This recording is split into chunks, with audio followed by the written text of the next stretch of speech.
Salut à tous les amis, j'espère que vous allez bien, que vous êtes en forme. On s'adapte, écoutez, horaire particulier, spécial, compte tenu du Classico qui a été reporté entre l'OM et le PSG. Je me suis dit finalement on pourrait faire ça, oui, comme d'habitude, le dimanche à 23h. Et puis écoutez, histoire d'être peut-être un peu moins fatigué en enchaînant hors-jeu lendemain, pourquoi pas le décaler à là, 19h30, 19h45. Je sais qu'il y a le Barça qui joue ce soir, mais j'ai vu qu'il y avait aussi des intempéries du côté de la Catalogne et que peut-être le match pourrait être reporté. Donc bien sûr, c'est une journée, c'est des week-ends comme ça où rien ne va. Alors évidemment, j'espère que vous allez tous bien. J'en profite pour saluer les personnes qui sont nombreuses dans le chat. Parmi elles, j'imagine qu'il y a des spécialistes de la météo. Ça fait plaisir de voir qu'il y a énormément de météorologues qu'on forme de très très bons spécialistes à Météo France. Et aussi bien sûr à mes amis qui contrôlent les impôts, je vous embrasse. Je pense qu'il y en a peut-être certains qui vont pas avoir la private joke, mais je vais expliquer en gros. Depuis l'annonce du report entre l'OM et le PSG, bon, sur Twitter, comme d'habitude, c'est le zoo et ça bascule dans le grand n'importe quoi. Et moi, j'ai juste partagé un tweet qui m'a fait rire d'un Marseillais. Enfin, je mets pas tous les Marseillais dans la même case, mais il disait en gros, voilà, enfin, le préfet, comme par hasard, le préfet des Bouches-du-Rhône est né à Suresnes, près de Paris. Et moi, je me dis, non, mais franchement, ce tweet de complotiste, à part les darons sur Facebook ou WhatsApp qui partagent des trucs qui n'ont aucun sens, c'est comme, tu sais, les darons qui voient des photos d'un boulanger qui fait un chien en pain, c'est de l'IA, hein, tout le monde le voit et il y a que eux qui disent ah non ça c'est authentique et pareil et du coup j'ai partagé ça et il y a un mec qui a fait une conversation à partir de ce tweet avec Grok, l'intelligence artificielle de Twitter, en mode combien Scipion touche grâce à ces tweets, combien, et est-ce que tu peux vérifier si les impôts prélèvent bien de l'argent, si l'URSSAF, si voilà, les organes de l'État sont bien attentifs. Donc il y a eu toute une conversation lunaire, mais vraiment en fait, je regardais je sais plus si c'était je crois que c'était le début du multiplex, et j'ai regardé mes mentions, et là je voyais vraiment un mec qui avait un monologue avec l'IA de Twitter,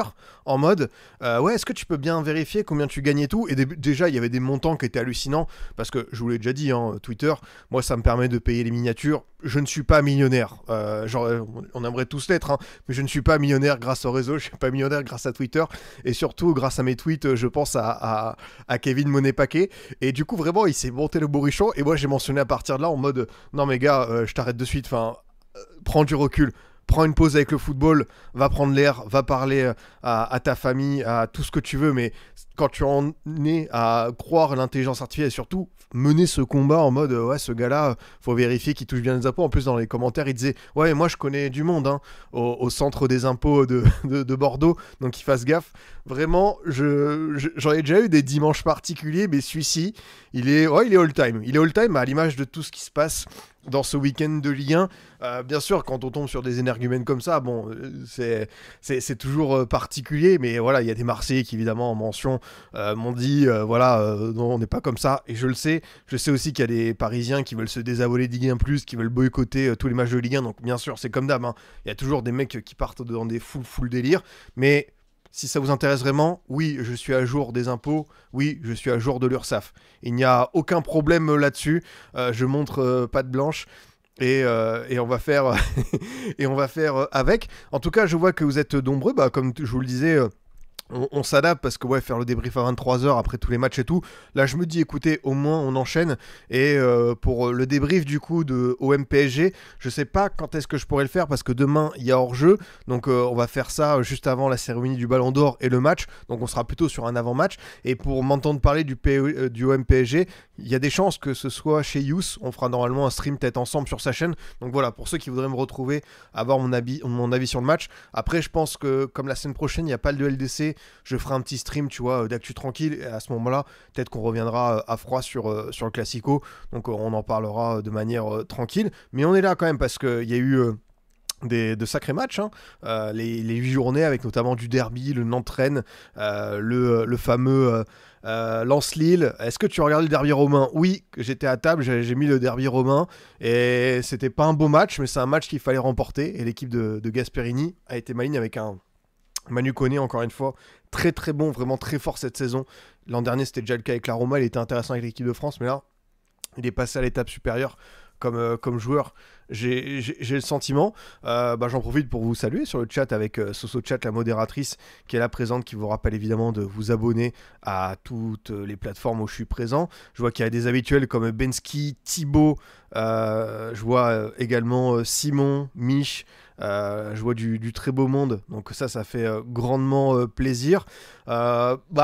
Avant d'aller... Alors là, je suis obligé de partager le message que je viens de recevoir. Avis d'imposition après un abonnement de niveau 1. Bah voilà, merci à nos amis contrôleurs des impôts qu'on apprécie grandement encore une fois. Je le répète. Est-ce que tu as regardé un peu ASSE Reims, grand match pour la Ligue 2? Alors ça tombait en même temps que pas mal de rencontres assez... il y avait le Brest-Nice et le Lens-Lille en même temps, mais j'ai vu le résumé tranquillement ce matin. Et ouais, franchement, gros match. J'en attendais beaucoup de synthé. Reims, j'attendais de voir, mais Reims, très clairement, s'il joue ce match, il joue ce type de match comme ça à 100%, comme c'était une grosse affiche, vraiment... je pense qu'ils vont pouvoir monter, ils seront en mesure, tu vois, de retrouver la Ligue 1. Sainté, Lucas Tassin, je vous fais pas un dessin, c'est un cheat code absolu de l'avoir dans ce championnat. Avoir un attaquant aussi bon qui soit pas à l'étage supérieur, c'est vraiment une dinguerie. Mais tant mieux pour les Verts et tant mieux pour les supporters. Faut le dire, c'est quand même une aubaine pour eux. Et l'Arseneur très bon. Franchement, il y a beaucoup de choses que j'ai bien aimé dans ce match. Mais c'est vrai que pour la Ligue 2, sur le papier avec Montpellier, bon, tu peux le dire toujours, c'est quand même une très grosse affiche. Et pour le coup, ça n'a pas déçu. Et branchez-vous, Sainté, franchement, Sainté, à chaque fois que je vois des matchs de leur part cette année, ça joue bien, ça joue ballon. Il y a des individualités qui sont un peu hors normes. Et encore une fois, je pense qu'elles pourraient être très séduisantes à l'étage supérieur. Mais ouais, franchement, ça valait le coup. Mais on avait aussi un beau week-end de Ligue 1 qui aurait dû se jouer, se terminer avec ce OM PSG dimanche soir. On va parler de ça juste avant, évidemment, d'aller sur toutes les rencontres de Ligue 1, remonter du Lyon-Angers au multiplex de 17h15. Pour commencer à parler de ce report, je pense que c'est important. Est-ce qu'il y avait un monde où tout le monde pouvait être content? Je suis pas sûr. Je pense qu'il faut déjà le dire. Tout le monde défendait ses intérêts et trouver une date qui aurait pu être vraiment, convenir et à l'OM, et au PSG, et aux diffuseurs, et au Ballon d'Or, ça aurait été les cas. Demain, 15-17h, je peux pas être d'accord parce que c'est l'après-midi, t'as les gens qui sont au boulot, t'as les gamins qui sont en classe. C'est pas un horaire simple aussi pour mettre les gens devant le match.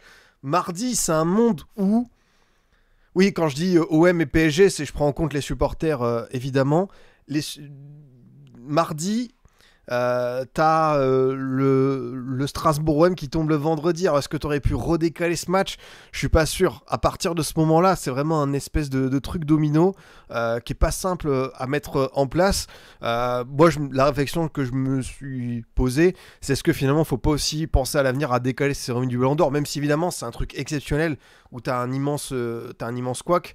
Est-ce que la cérémonie du Ballon d'Or, on peut pas la mettre, tu vois, un mercredi ou jeudi, fin de trêve internationale, où t'es sûr que personne soit sur le terrain, et tu sais, t'as 2 jours de battement calendrier FIFA avant que les clubs reprennent, et là pour le coup, c'est à l'avenir vraiment pour éviter ce cas exceptionnel, parce que vraiment, là, faut le dire, il y a un enchaînement de circonstances où personne ne sortira gagnant, il y en a qui peuvent se féliciter de ça, mais pour le coup, moi, quand j'ai vu l'annonce potentielle du report et que je savais qu'il y avait le Ballon d'Or le lendemain, je me suis dit, aïe, ça va être compliqué. Alors pourquoi la cérémonie du Ballon d'Or est en septembre alors qu'avant c'était en décembre? Bonne question de Simon. Faut pas oublier que maintenant, le Ballon d'Or, ça tombe sur une année de saison. Du coup, on juge le Ballon d'Or 2024-2025 et on pourrait avoir également... avant on avait du coup sur une année civile, on avait le Ballon d'Or 2008, on avait le Ballon d'Or 2017, tout ce que tu veux. Du coup pour le coup on essaye d'harmoniser tout ça et se dire tiens, la saison vient de se terminer, on va le faire peu de temps après. Ça c'est une bonne question. Et pareil, tu vois, Bensky qui demande pourquoi est-ce que on n'a pas décalé le match à 19h. N'oublie pas qu'après, c'est-à-dire que le gros des intempéries potentiellement c'était entre 21h et 23h, là où les gens seraient rentrés, donc tu prends des risques sur la route de mettre beaucoup de monde. Là en plus j'ai vu les images de Ligue 1 Plus où ça tombait bien. Après, encore une fois, on va pas s'inventer des métiers ou des fonctions. T'as le préfet qui est par rapport aux prévisions de Météo France qui a pris sa décision. Voilà, enfin moi j'ai pas envie de contester ça. C'est pas la cause évidemment qui va nous intéresser, c'est les conséquences. C'est au milieu d'un calendrier qui est de plus en plus dense, trouver des dates. Et c'est pas hasard pour moi, vous le savez aussi, que la première date potentielle qui aurait pu contenter le PSG, parce qu'évidemment le PSG, je peux comprendre l'idée de se dire bon bah si le match on peut le mettre plutôt en décembre, parce que c'est là, c'est-à-dire début décembre, c'est-à-dire qu'il n'y a pas de place entre les trêves, les matchs de Coupe d'Europe, de Ligue 1, t'as que début décembre où t'aurais pu remettre ce match à flot, c'est le cas de le dire, désolé pour mauvais jeu de mots. Ouais, et comme le dit Abdoulaye, le trophée des champions il a toujours pas été placé. Ouais, on est dans un mood où on comprend que l'agenda est de plus en plus soutenu. Mardi, là pour le coup, je pense que l'OM s'y est opposé parce qu'il y a un match qui arrive à Strasbourg et que le règlement, et là pour le coup, l'OM s'appuie sur ça, le règlement de la LFP, il dit si un match est reporté compte tenu des intempéries, il doit jouer le lendemain. Après, t'as la règle et t'as l'esprit de la règle. Et là, on va y venir sur le souci Ballon d'Or. Est-ce que quand t'as évidemment un trophée individuel qui va sacrer un joueur de ton équipe et après tu vas avoir le trophée de meilleur entraîneur, meilleure équipe, meilleur gardien, meilleur tout ce que tu veux, oui forcément t'aurais aimé avoir tous ces acteurs, tous ces protagonistes là, mais il faut distinguer l'aspect sportif de l'aspect malheureusement symbolique quoi. Pourquoi on peut pas décaler le match à mardi ? Là pour le coup c'est l'OM avec le match 3 jours après à Strasbourg en se disant désolé nous les gars on a ça quoi. On est vraiment en train d'être déçus qu'une soirée pour trophée individuel soit en même temps qu'un grand match. En fait, c'est ça aussi. Beaucoup de gens, en termes d'audience, faut pas oublier que, même si le Ballon d'Or, ça parle à beaucoup, en France, l'OM PSG va être quand même devant en termes d'audience. Hein. L'an dernier, la cérémonie du Ballon d'Or, elle avait fait 1 million de personnes. Là, il faudra voir avec Ligue 1 Plus et nouveaux abonnements. Et pourquoi pas décaler la cérémonie ? Après, c'est ce que je te dis, c'est que cette cérémonie, malheureusement, on n'a rien contre elle, mais elle tombe au mauvais endroit, au mauvais moment. C'est pour le coup... voilà. Je me rappelle d'une année où les joueurs du RAL n'étaient pas dispo pour cause de calendrier chargé, ils envoient une vidéo au remerciement. Tu vois, voilà, ils ont qu'à prendre une vidéo dans l'avion retour, l'avion qui va faire aller-retour. Oui. Comme je vous le dis, ça tombe très très mal, parce qu'évidemment, tu as ce Ballon d'Or qui va bien mettre en avant tout ce qui a été fait de bien au PSG, et personne ne leur volera ces titres-là. Maintenant, il y a une règle qui est définie à l'avance. En cas d'intempérie, le match doit se jouer le lendemain. Voilà, c'est ce que je vous dis. T'as des règles qui sont préétablies, tu te plies au jeu. Apparemment, le préfet des Bouches-du-Rhône a dit dans son intervention à RMC que le PSG n'était pas forcément hyper emballé, mais... Voilà, il s'y plierait s'il y avait besoin, quoi. La LFP aurait dû avancer le match lundi à 19h. Après, je pense que lundi 19h, peut-être qu'ils se disent 20h, tu vois, c'est une horaire où la cérémonie du Ballon d'Or, pour rappel, elle démarre à 21h. De 19h30 à 21h, c'est l'espèce de tapis rouge. Et ensuite, tu auras le Ballon d'Or. Et je sais pas combien de temps ça dure entre les discours, les remises, parce que là, c'est pareil, hein, c'est le nombre de trophées qu'ils ont rajouté. À la base, c'était un Ballon d'Or remis directement chez le joueur. Et là, maintenant, c'est, comme je vous dis, meilleure équipe, meilleur espoir, meilleur gardien, meilleur fair play. Enfin, tu fais ça aussi chez les joueuses. Donc, ça rajoute beaucoup de choses. Mais voilà, moi, le message qu'a mis un peu plus haut dans le chat, est-ce qu'on n'aurait pas pu mettre la cérémonie le jeudi de la fin de la première trêve internationale ? Moi, je pense qu'à l'avenir, prenons pas de risque. Prenons pas de risque, parce que comme ça, au moins, t'es sûr de pouvoir avoir aucun match avant, après, pendant quoi. Donc, écoutez, c'est un mood particulier. Après, bien sûr, certains vont dire quid du sportif. C'est vrai que le PSG, s'ils avaient pu décaler cette rencontre en décembre en récupérant Dembélé, Doué, Neves, Barcola, ça aurait pu leur profiter. Là, l'OM, je peux comprendre parce que ils s'appuient sur le règlement et pour jouer, et encore une fois, ils ont un match qui s'enchaîne avec Strasbourg et derrière, il y a aussi la Ligue des Champions. Le calendrier est hyper soutenu. Là, il y a plus d'espace et c'est très difficile de trouver un créneau. Je vous le redis, mais j'ai un exemple qui vient en tête. Il y a une saison au Manchester United, entre les matchs de Coupe d'Europe, de League Cup, de Carabao, de FA Cup, de championnat, la première semaine où ils ont eu, j'ai exclu les trêves, la première semaine où ils ont eu 7 jours pleins pour travailler d'un match de championnat à l'autre, c'était en avril.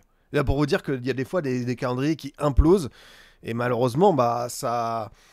Après, là, on parle vraiment d'un calendrier sportif, mais là, pour le coup, tu as un calendrier sportif et événementiel, avec cet événement qui est très symbolique.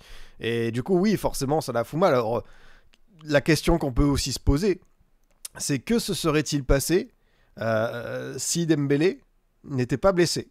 Et là, après, c'est du foot fiction, hein. Mais évidemment, ça aurait été particulier. Et là, pour le coup, est-ce que on aurait trouvé un compromis en mode, tiens, est-ce qu'on décale le match à mardi parce que bah voilà, on peut pas faire autrement. Est-ce que vous l'acceptez de jouer plus tard à Strasbourg?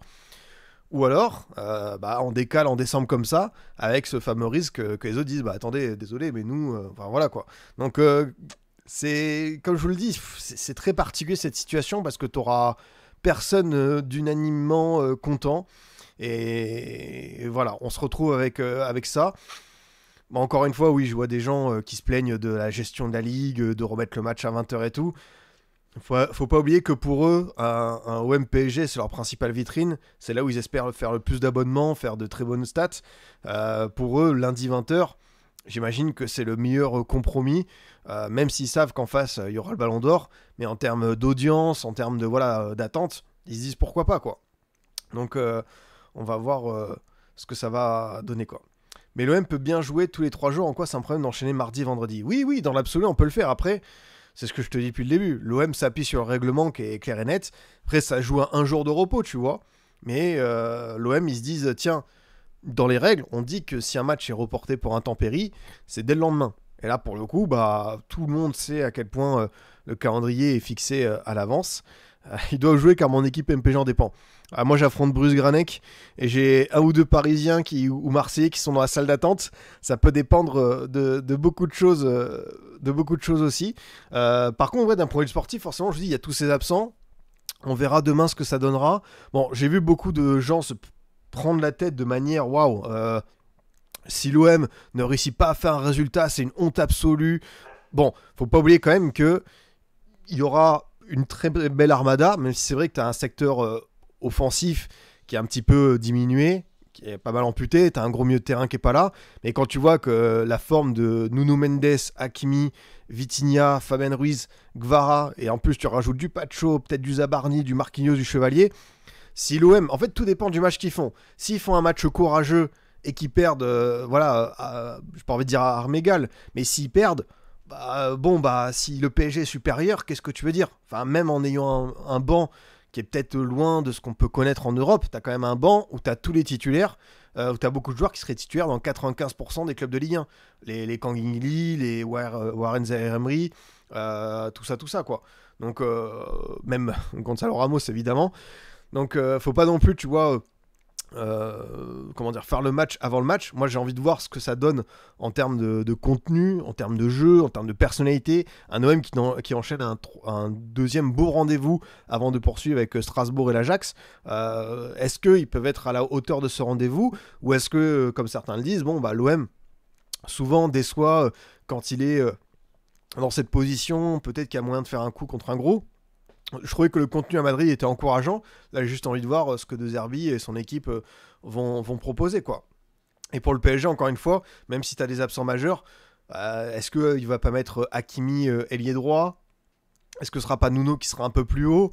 Après, on sait qu'il y a des positions sur le papier, latéral gauche, latéral droit, mais quand on voit leur rôle, leur positionnement moyen contre l'Atalanta, ne serait-ce que ça, ouais, c'est des troisième, enfin c'est des quatrième, cinquième milieu, voire Nuno dans la surface, l'enchaînement qu'il a fait contre Bergame.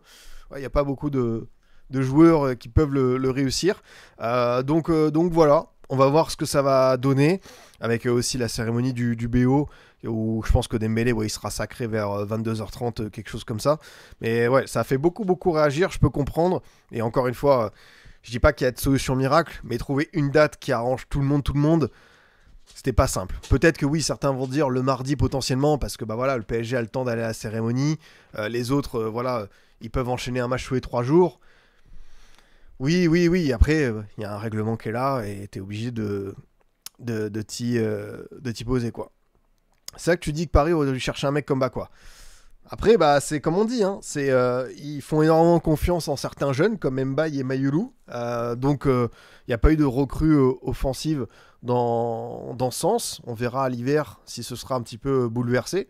Mais ouais, ce qui est sûr, c'est qu'un Bakwa, j'aurais vraiment voulu le voir ouais, dans la rotation PSG. Pour moi, il aurait pas fait tâche. J'ai vu qu'il avait fait sa première titularisation avec Nottingham et on va voir ce que ça donne. Ouais, le chien qui veut pas louper le débrief. Et justement, je pense, les amis, qu'il est temps d'aller sur les matchs qui nous intéressent et de parler de cette bonne vieille Ligue 1. Voilà, comme tu le dis, j'aime Marseille. De toute façon, le PSG a accepté de jouer à 20h, donc il n'y a pas de problème. Voilà, le PSG a donné son accord. Le PSG peut-être y allait un petit peu à reculons, mais à partir du moment où ils ont dit oui, que ça allait très très vite, voilà, nous on peut faire toute l'interprétation qu'on veut, mais au moins on a trouvé une date.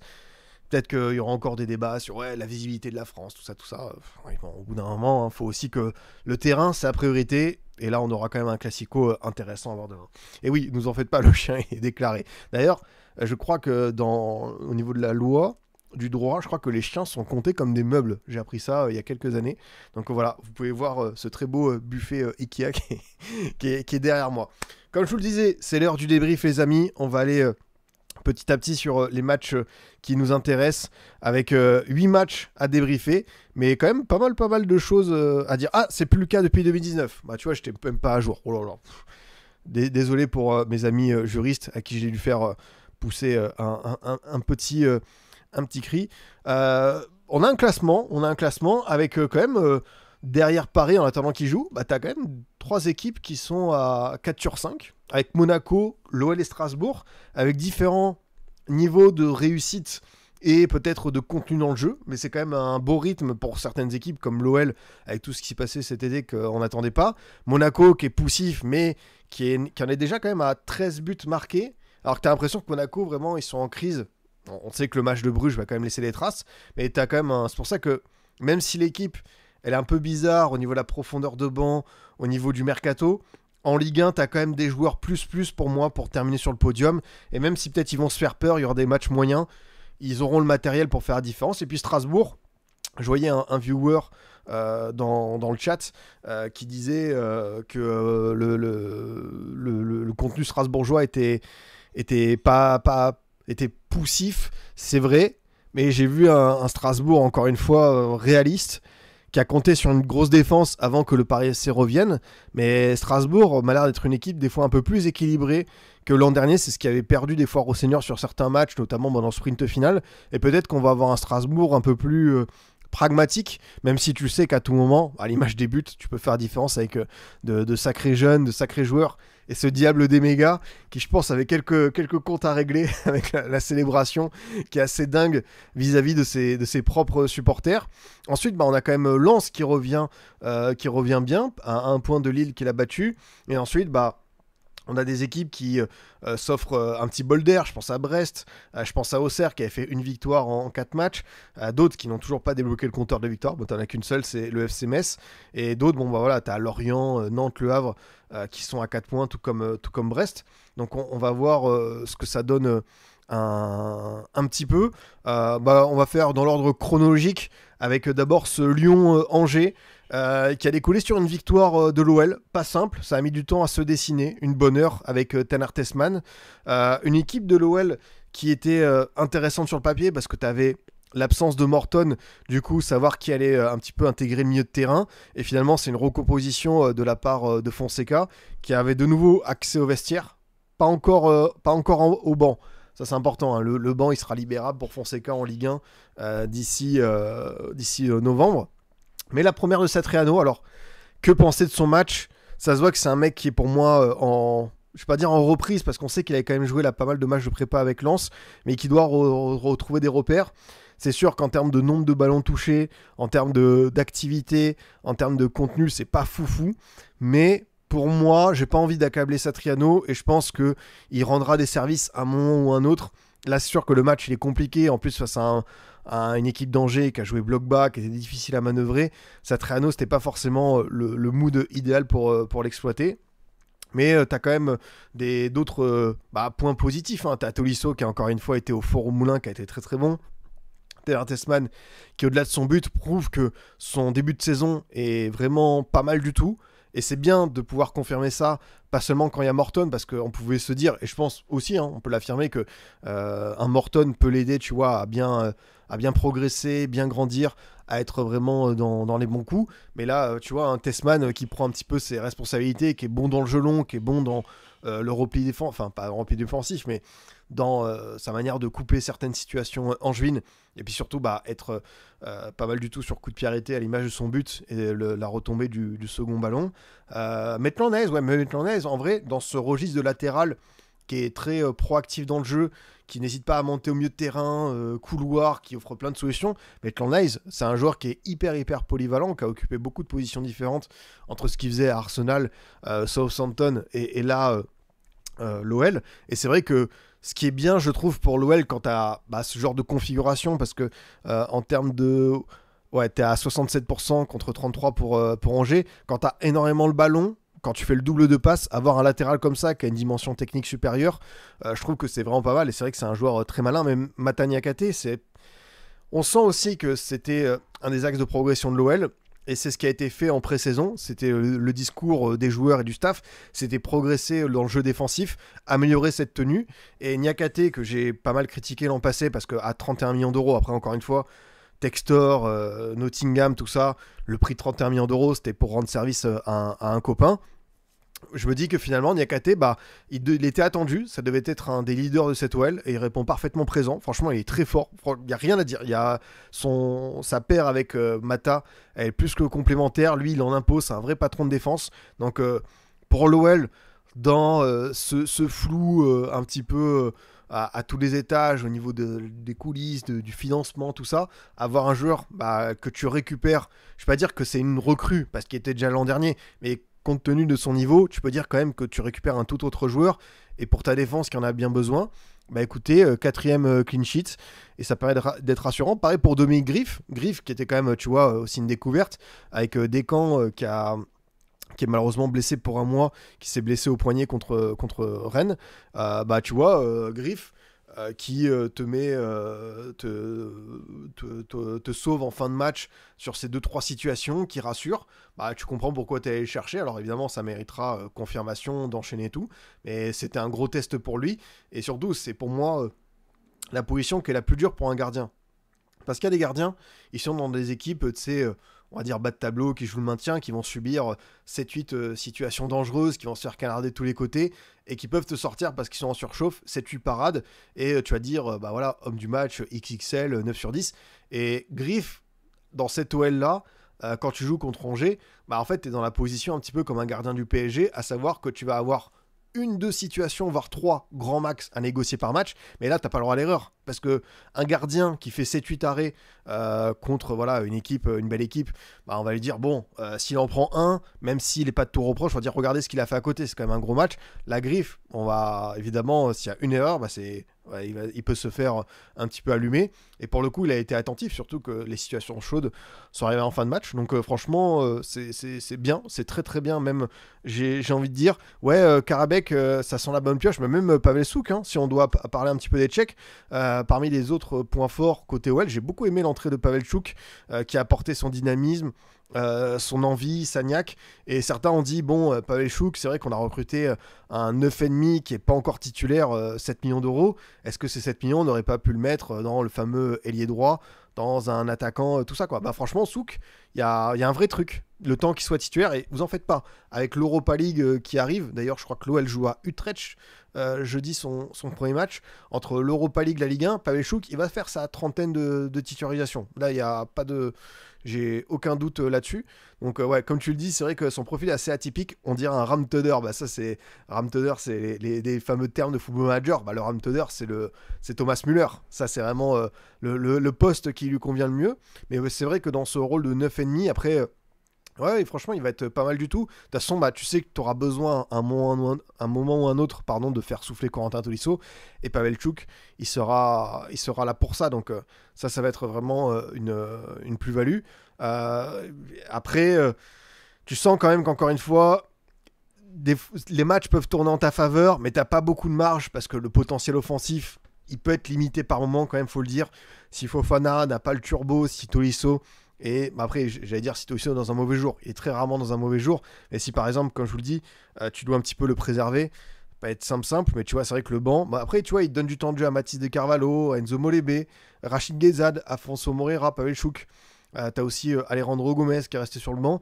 Est-ce que parmi ces jeunes ou ces recrues, il y en a qui vont se distinguer? Oui, j'ai confiance en Pavel Chouk.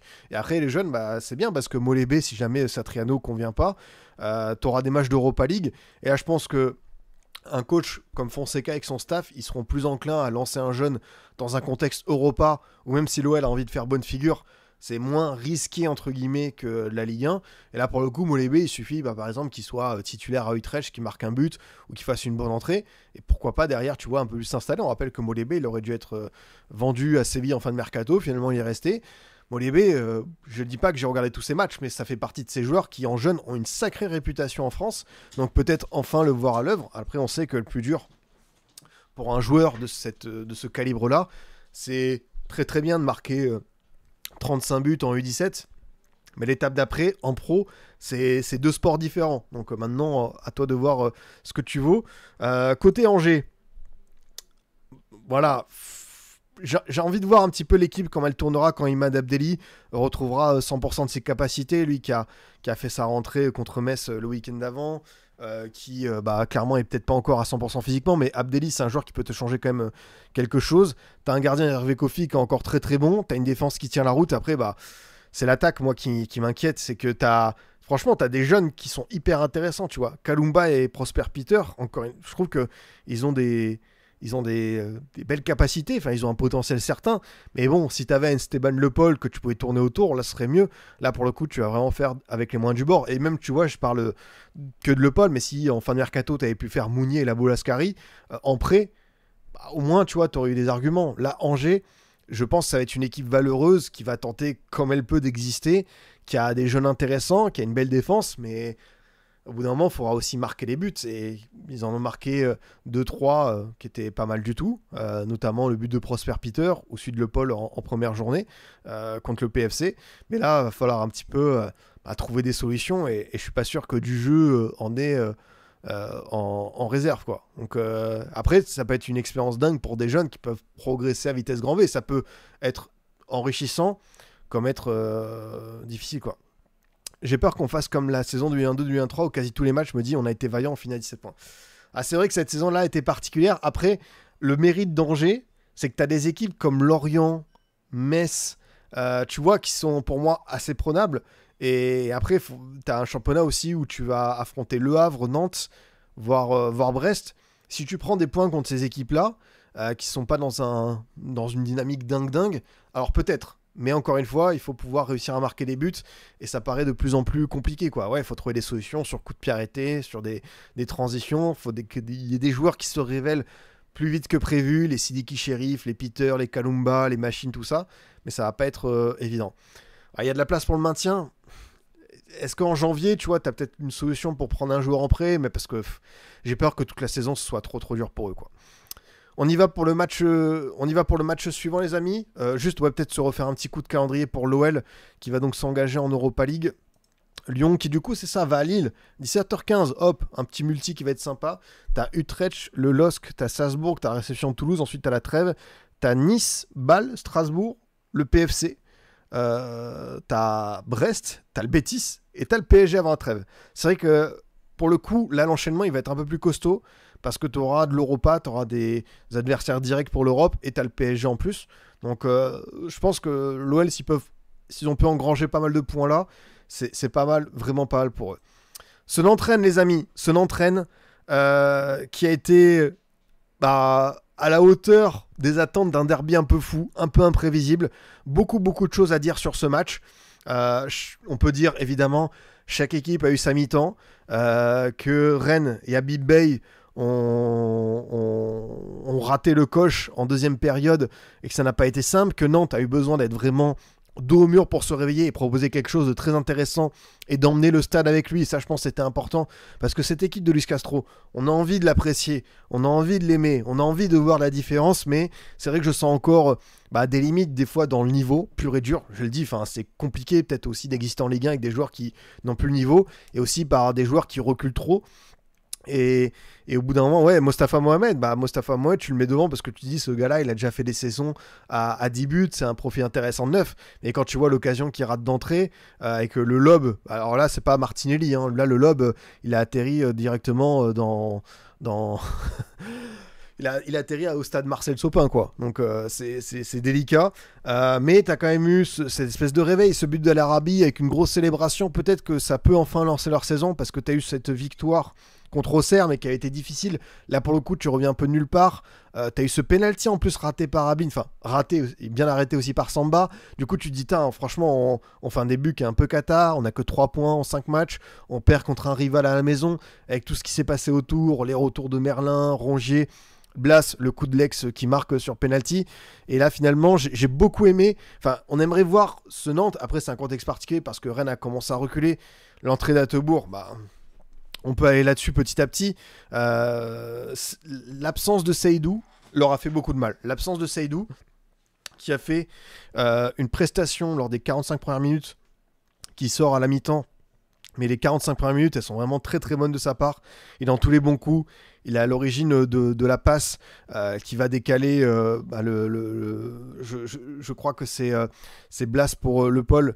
Vraiment très bien senti et défensivement hyper costaud. T'as Rongier aussi, la sortie elle fait beaucoup de mal parce que Rongier, c'est là où tu te rends compte que je vais pas faire le truc genre il y a une équipe avec ou sans Busquets. À l'époque on disait tous ouais, si vous regardez un match vous voyez quelque chose, par contre si vous voulez voir le jeu regardez Busquets. Et là tu te rends compte que Rongier, oui, c'est un joueur qui est indispensable pour ce type d'équipe. Et à partir du moment où il a été remplacé, ça a quand même eu une nette différence. Et ouais, les choix d'Habib Beye qui a expliqué voilà, il y a une difficulté, on avait l'intention de mettre Attebourg, tout ça. Enfin, il a essayé de chercher des mots dans son discours pour justifier quelque chose. Mais en fait, je pense qu'il a voulu, je vais pas dire blinder, mais Habib Beye a peut-être un peu plus. Voilà. Ah, c'est Seydou qui fait la passe des. Voilà. En fait, je crois. Non, c'est ça. C'est Blas qui lance Seydou qui fait la passe pour Le Paul. Et l'action, elle est magnifique. Mais ouais, Habib Beye, pour moi, il a joué petit bras. Il a joué petit bras et c'est dommage parce que son équipe, elle avait une nette domination sur ce FC Nantes-là. Et en fait, par ses changements, par ce qu'il a inculqué comme peut-être un peu de peur à ses joueurs, je pense que petit à petit, ça s'est transmis sur le terrain et malheureusement, ils ont fini par reculer. Il est inévitable, même si tu as eu ce penalty arrêté par Samba, c'est produit. Et Rennes, pour moi, c'est là où je les attends. C'est faire un match de la première à la dernière minute. C'est une équipe qui, pour moi, doit avoir le contrôle du ballon et ne peut pas se faire peur comme ça. Et j'ai été déçu. Autant la première période, j'ai trouvé bien, à savoir que vraiment, tu as vu qu'il y avait un écart de niveau sur le terrain par rapport aux deux équipes. Et après, quand tu vois certaines séquences, quand tu vois la facilité, tout ça, des déplacements de Le Paul, quand tu vois, comme je dis, l'activité de Blas, le milieu de terrain avec Rongier, Fofana qui était encore en grande forme, Jacquet qui dominait son vis-à-vis. Et là, deuxième mi-temps, changement de physionomie. Après, Nantes a été dans un mood un peu plus rien à perdre. Il y a eu des changements intéressants, notamment, évidemment, El Arabi, le pauvre Coquelin qui se blesse, qui doit rentrer au vestiaire. Ça, l'image, par contre, elle fait mal pour lui. Mais tu vois, j'ai beaucoup aimé, évidemment, Mwanga, qui, ça fait plaisir en tant que Bordelais, et surtout joueur qui avait quand même fait une très très belle séquence au Havre en prêt. C'est bien de le voir à Nantes. Moi, je trouve que c'est un super coup et je pense qu'au milieu de terrain, ça va leur faire un grand bien. Et en plus, je sais que le but, j'aime bien parce que c'est un gars qui a du sang-froid, je le sais.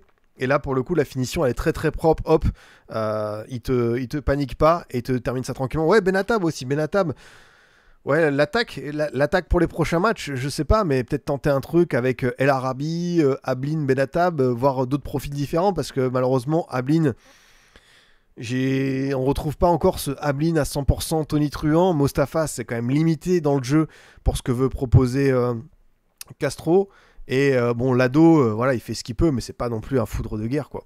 Moi, j'aimerais bien Ablin dans l'axe. Ouais, non, mais je peux comprendre. Après, est-ce que tu peux pas imaginer après, il mettra pas un 4-4-2 en place, mais c'est vrai que El Arabi, dans ce rôle de super sub, finalement, avec sa finition, parce que El Arabi, on a beaucoup rigolé, enfin beaucoup rigolé, je sais pas si c'est le terme, mais on s'est beaucoup surpris en se disant, tiens, vous imaginez, le mec il marque à 38 ans en Ligue 1, 14 ans après son départ, mais quand tu vois toutes les stats qu'a eu l'Arabie entre ses différentes aventures à l'Olympiakos, dans le golf, à Chypre, c'est un mec qui a très souvent staté, qui a continué à stater, c'est un peu dans un autre registre comme Aubameyang, c'est-à-dire que partout où il est passé, il a quand même eu un certain ratio de buts assez intéressant. Ah non, mais c'est vrai que c'est pas que le but, c'est une présence dans la surface. Et en plus, tu vois, il évolue contre du Jacquet, du Brassier, du Rouault. C'est quand même, tu vois, assez. Non, c'est pas mal ça. C'est vrai qu'il est techniquement, ouais, par rapport à Mostafa, il met une petite vitesse. Ça, je te rejoins là-dessus. Mais tu vois, pour ce FC Nantes-là, tu te rends compte que il va falloir faire mieux aussi derrière, parce que derrière, tu vois, Kodza, tout ça, c'était compliqué, c'était compliqué. Je crois que la première mi-temps, c'est le genre de match où je me dis, aïe aïe, est-ce que ce Nantes-là, tu vois, ça va pas être trop limite pour espérer quelque chose. Et finalement, la deuxième, c'est je me dis, il y a un truc à développer avec ces Nantes-là. Mais reste à savoir quel visage de Nantes je vais avoir tout le reste de la saison. Parce que c'est ce que je vous dis pour Rennes, c'est aussi le cas pour Nantes. C'est un match à part, un derby. Donc, est-ce que je peux m'appuyer sur la vérité de ce match pour me dire, ok, ça va être ça pendant les 29 matchs restants? Pour moi, je vous le dis, il y a de la qualité. Il y a des limites dans cet effectif, mais il y a aussi quelque chose à construire. Et surtout, même si tous les postes ne sont pas parfaits, tu as une certaine idée de jeu à apporter, que Castro fasse un petit peu se fasse, je pas envie de dire se fasse violence, mais il faut pouvoir réveiller ce Nantes-là, quoi. Dis-toi qu'on n'a pas de doubleur à Kodza alors que Kodza n'aurait pas été titulaire. Ouais, c'est vrai. Autant, ouais, Tati, ça n'a pas été simple pour lui, mais il a fait quand même des bonnes choses en Ligue 1. À Oisième, ok. Amiens, est-ce que tu peux avoir mieux? Je suis pas sûr, mais Amiens fait pas non plus un début de saison ignoble. Après, ouais, c'est là où tu as des petites limites en défense. Tu savais que tu n'avais pas assez recruté, mais après, les latéraux, c'est tellement difficile à trouver. Mais on va voir. Mais je sens que Leroux va jouer latéral gauche. Tu sais que Leroux, il avait fait un match à Marseille en piston. Et franchement, il avait été très costaud. Franchement, il avait fait un très bon match au Vélodrome. Et je me dis peut-être que dans l'esprit de Castro, ça peut être une alternative intéressante. Donc on va voir ce que ça va donner, quoi. Je kifferais voir un Pierre Sage à Rennes. Après, on va pas quand même directement enterrer Habib Bey. La saison est encore longue, mais on a des attentes avec ce Rennes-là. On est exigeant. On est même plus qu'exigeant. On a envie de revoir un Rennes européen, et donc un Rennes qui confirme par le jeu, par les résultats. Les résultats, pour l'instant, c'est ok. T'es à quoi? 2 victoires, 2 nuls, une défaite. Donc tu dis, bon, ok. Mais par contre, dans le contenu, c'est encore insuffisant. T'as des joueurs pour mieux jouer, t'as des joueurs pour mieux contrôler le tempo, t'as du banc. Et ouais, le visage que t'affiches en seconde période, je me dis, bon, c'est l'effet d'un derby, c'est l'effet un petit peu de la panique. Khabib Bey, même si, bon, on dit beaucoup de choses sur lui, c'est un jeune coach à l'échelle de la Ligue 1. C'est un mec qui doit prendre encore en expérience par rapport à appréhender mieux ça. Et est-ce que voilà, tu as des changements où il n'a pas été inspiré à Tebour, tu as plombé le match avec notamment cette main. Et c'est vrai que cette séquence de la main, elle est assez drôle.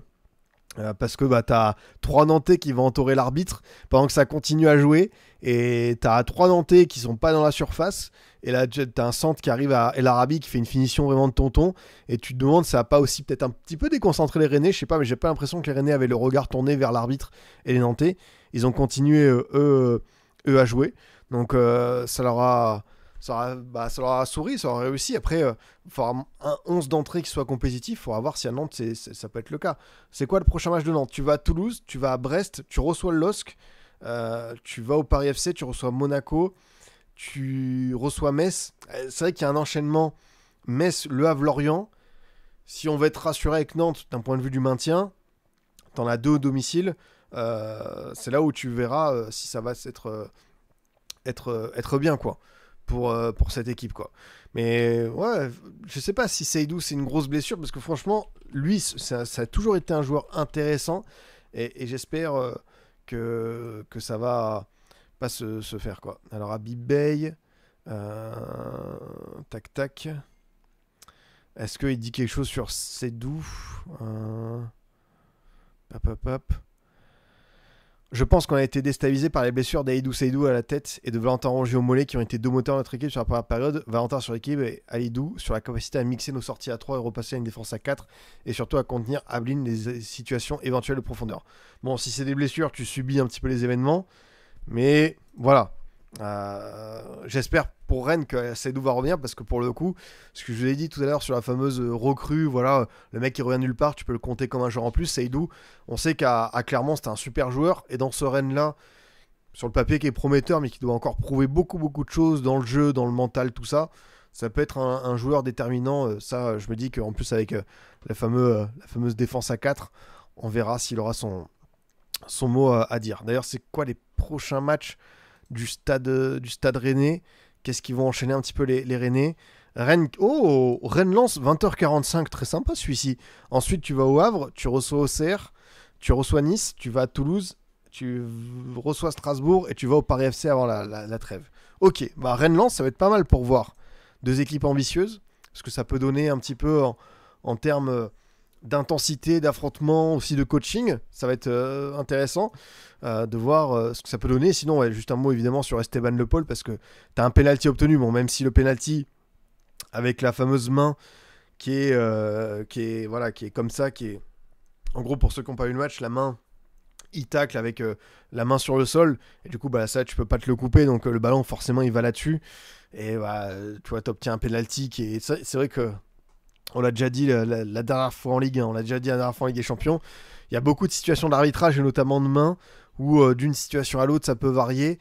Et il n'y a toujours pas de trucs conformes.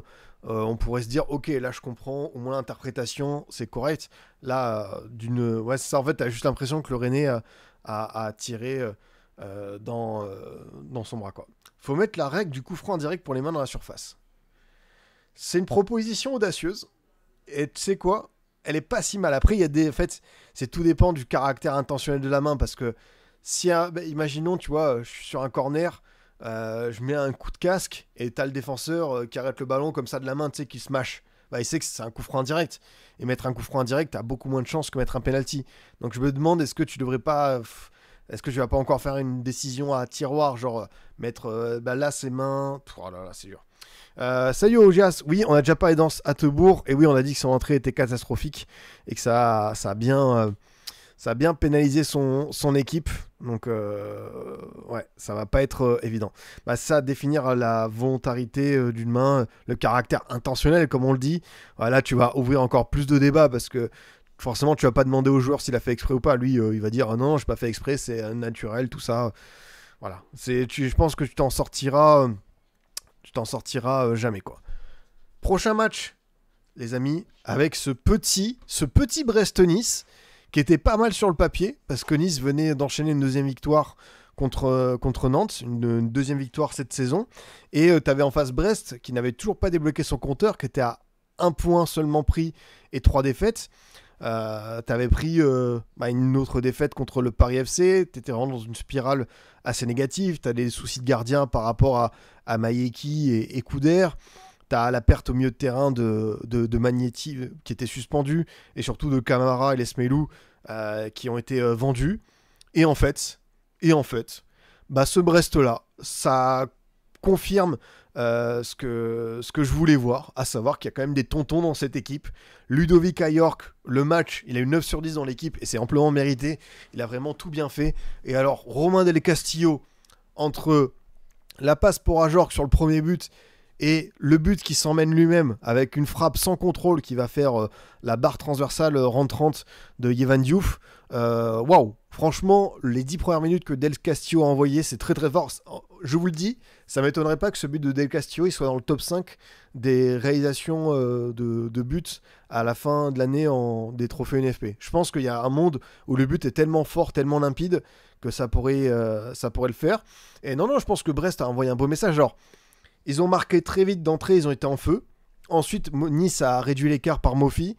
Et dans le jeu, il faut quand même le dire qu'on était plus proche avant la mi-temps du 2-2 que du 3-1. Ça n'a pas été simple. Et finalement, Brest, qui a remis un coup d'accélérateur, a su faire la différence. À l'image du but de Chotard, entrée de surface, à une frappe magnifique, vraiment limpide comme on aime. T'as aussi, évidemment, les entrants avec Labo Lascari qui marque son but. T'avais Mamba Baldé qui était absent. Et du coup, c'est bien de pouvoir avoir d'autres joueurs qui... tu vois, t'as eu la première de Pathé Mboup, qui est un bon joueur, qui vient de Ligue 2, qui vient de Pau, qui doit encore apprendre l'élite, tout ça. Mais lui, pour le coup, être allé chercher à Pau pour, je crois, moins de 2 millions d'euros, ça a quand même l'air d'être une belle affaire. Je peux comprendre, moi, les gens qui étaient inquiets par rapport à Brest, forcément, t'as l'après-coup, c'est un petit peu un truc de décompression, t'as été en Ligue des Champions, t'as fait rêver des gens, t'as été aussi une vedette du football français. Et là, tu reviens un petit peu dans l'ombre, et surtout, t'as vendu du beau monde. J'ai parlé de Lesmelou et Camara, mais au gardien, la perte de Bizotte, c'est peut-être là où c'était le plus important, même si évidemment un gros milieu de terrain, surtout à l'échelle de Brest, ça te permet de gagner des matchs, mais avoir un gardien qui a souvent été top 5 de Ligue 1, ça peut aussi te faire gagner des matchs. Et pour le coup, on a vu sur le début de saison que ça a été compliqué entre Mayeki et Couder, mais là pour le coup, Couder a été bien rassurant, je trouve. Et non, franchement, ce Brest-là a envoyé de belles ondes. Alors, c'est qu'une victoire, ils sont 4 points, ils sont encore dans la zone à éviter. Mais quand tu fais ce genre de match où tu as tes offensifs qui trouvent la lumière, où tu as évidemment un niveau de réalisme, un niveau de sang-froid comme ça, c'est fort. Et quelqu'un disait, ouais, tu mets Ajorc à l'OL, ça joue le titre. Alors je sais pas si ça joue le titre, mais ce qui est sûr, c'est que si tu mettais cet Ajorc à l'OL que tu allais chercher pour 3 millions d'euros, lui en termes de déviation, tu vois, pour les Tolisso, Fofana, Karabec, Tchoulk, tout ça, je pense qu'il aurait fait quelques dégâts très sympathiques. Et non, moi je suis content de voir une reconnaissance unanime pour Ajorc à travers ce match, parce que ici on l'a toujours apprécié. Je crois qu'à Strasbourg c'était un super attaquant, même à l'époque quand il était en Ligue 2 à Clermont. Je trouvais qu'à Brest, l'avoir récupéré après son passage en Bundesliga, parce que oui, il faut le savoir, il y a quand même des attaquants français qui ne réussissent pas en Bundesliga, et lui son passage à Mayence a été un petit peu mitigé. Mais tu dis t'es Brest, Ligue 1, Ligue des Champions, au moins pour la Ligue 1 tu récupères Ajorc, ça c'est vraiment pas mal, quoi. Franchement, j'aime bien cette idée là, et c'est vrai que c'est un joueur qui, même si il te fait pas des saisons à 30-35 buts, il te fait du bien dans le jeu. Enfin, j'ai pas besoin de vous présenter son profil, et quand lui il est bien inspiré, quand il est servi, après c'est un bagarre, hein. C'est un Ajorc, c'est un mec qui prend des cartons, c'est un mec qui va au charbon, c'est un mec qui prend des coups. Mais quand tu vois ce match-là contre Nice, tu te dis, ok, t'as envie de bien l'accompagner. Del Castillo, bon, certains ont dit, ouais, Del Castillo, sous-côté, tout ça. Del Castillo, c'est un joueur qui fonctionne aussi par période. L'an dernier, ça a été moins flamboyant. C'est vrai qu'il a été mis un petit peu sur le banc par Eric Roy. Par contre, quand c'est un joueur qui trouve la lumière, à l'image de la saison 2023-2024, quand il était superbement inspiré, oui, il peut te faire la différence. Après, il te fait une passe qui est remarquable, un but qui ne mettra pas tout le temps, mais avoir un Del Castillo en forme, quand on connaît aussi sa qualité sur coup de pied arrêté, c'est vraiment bien. Et tu te dis que ouais, il y a Dina Mbimbe, il y a Toussard qui peuvent intégrer le milieu de terrain. T'as peut-être la défense où t'es peut-être un petit peu léger par moment. Tu vas en prendre des buts, mais si tes attaquants tournent bien, pourquoi pas. Moi, je n'étais pas forcément inquiet pour Brest, parce que je trouvais qu'ils avaient quand même encore de la qualité, qu'ils avaient un fil conducteur. L'aspect défensif peut être perturbant, mais je pense qu'ils vont réussir à aller chercher leur maintien. Côté niçois, que dire de plus Est-ce qu'on peut être quand même inquiet de voir que à 41 ans, ton meilleur défenseur, c'est encore Dante, et que sans lui, à l'image du match contre Nantes, tu sens un vrai manque, que tu as beaucoup de jeunesse, tu as beaucoup de joueurs qui vont progresser, qui vont sans doute devenir très bons, mais c'est encore trop tendre. Et ouais, t'as pris l'eau, t'as pas été assez agressif sur le porteur de balle, t'as été naïf sur pas mal de situations. Au milieu de terrain, je trouve que Van Hout, Boudaoui, ça doit bien tourner. Là, ils ont été un petit peu en dessous de leur standard. En fait, cette défaite, elle est flippante. Je trouve que quand même, à partir du moment où ils ont pris le deuxième but, ils ont marqué avec Mofi, t'as eu quand même 30 minutes assez intéressantes. Faut le dire, que Nice a été pas mal du tout. Mais par contre, t'as beaucoup trop de moments de déconnexion.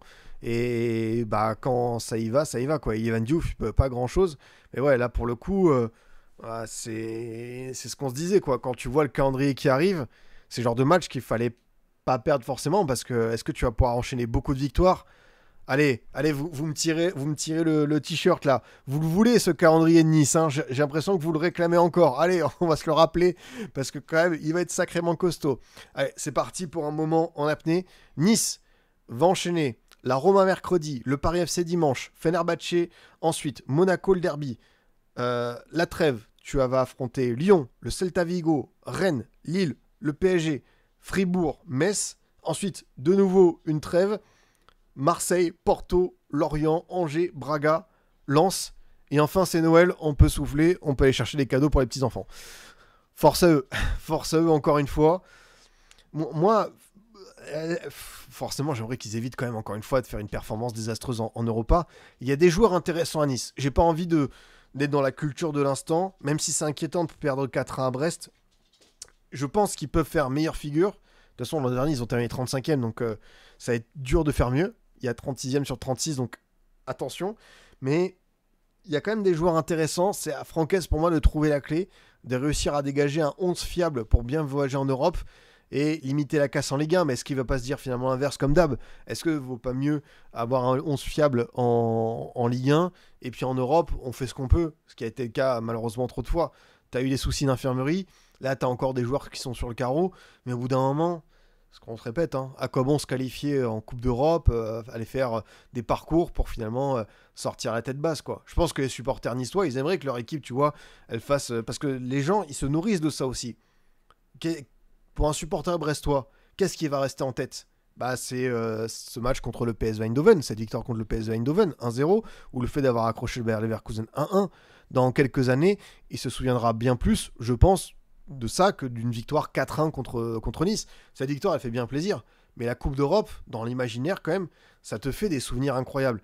Et pour les Niçois, tu vois, j'aimerais bien qu'ils puissent dire dans quelques années, souvenez-vous, ce match à Porto, on est allé battre une belle équipe, leader du championnat portugais, 3-0 avec un doublé de Boga, franchement, on était 1000 dans le parcage, on a kiffé. Oui, j'aimerais leur raconter cette histoire. Sauf que bah, des fois, il y a la réalité qui te rattrape, il y a une réalité de niveau, il y a une réalité aussi d'envie. Qu'est-ce que Nice a envie de faire? Ça va être encore une fois l'instant de vérité. Le 11 contre le Roma va être très intéressant à voir. Le storytelling de Nice cette saison, c'est juste Dante qui fait sa dernière saison. Bah oui, c'est vrai que lui, il fait un documentaire sur Ligue 1+. Mais tu vois, il y a le storytelling, mais Dante, en vrai, franchement, le match qu'il a fait contre le FC Nantes, j'étais encore là, putain, mais à 41 ans, c'est vraiment le meilleur défenseur de cette équipe, quoi. Après, tu vois, Djoumaba, qu'on avait vu à Lens, je peux être persuadé que dans 1 an et demi, 2 ans, ça peut devenir un très très bon défenseur.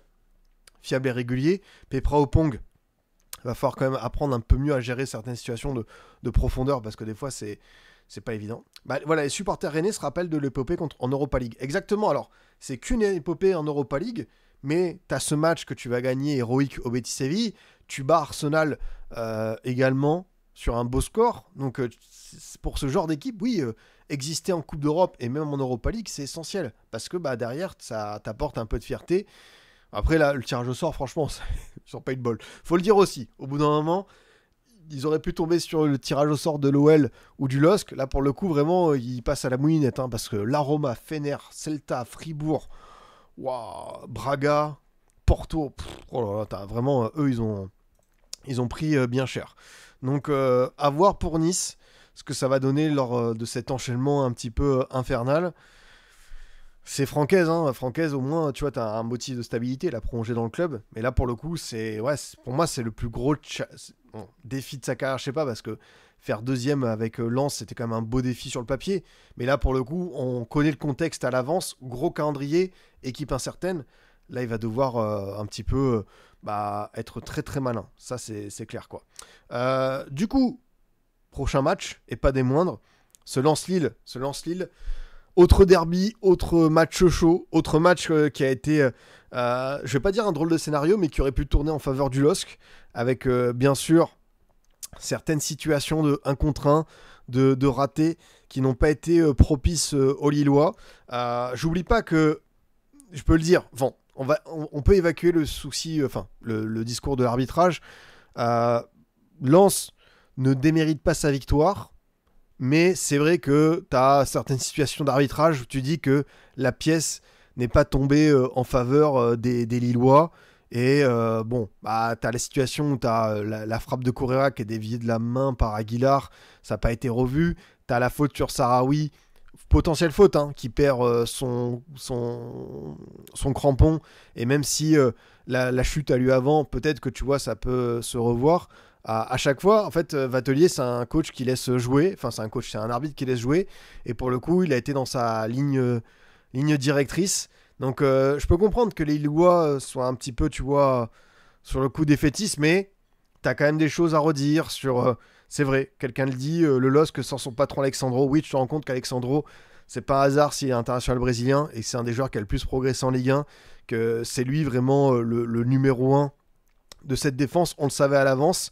Benjamin André aussi au milieu de terrain. Un derby sans André, sans Alexandro, c'est quand même pas simple parce que même si Bentaleb, tu vois, dans le jeu, c'est pas mal. Boadi, ça a été un petit peu plus dur. Ça, c'est aussi normal. C'est un jeune joueur, il va apprendre.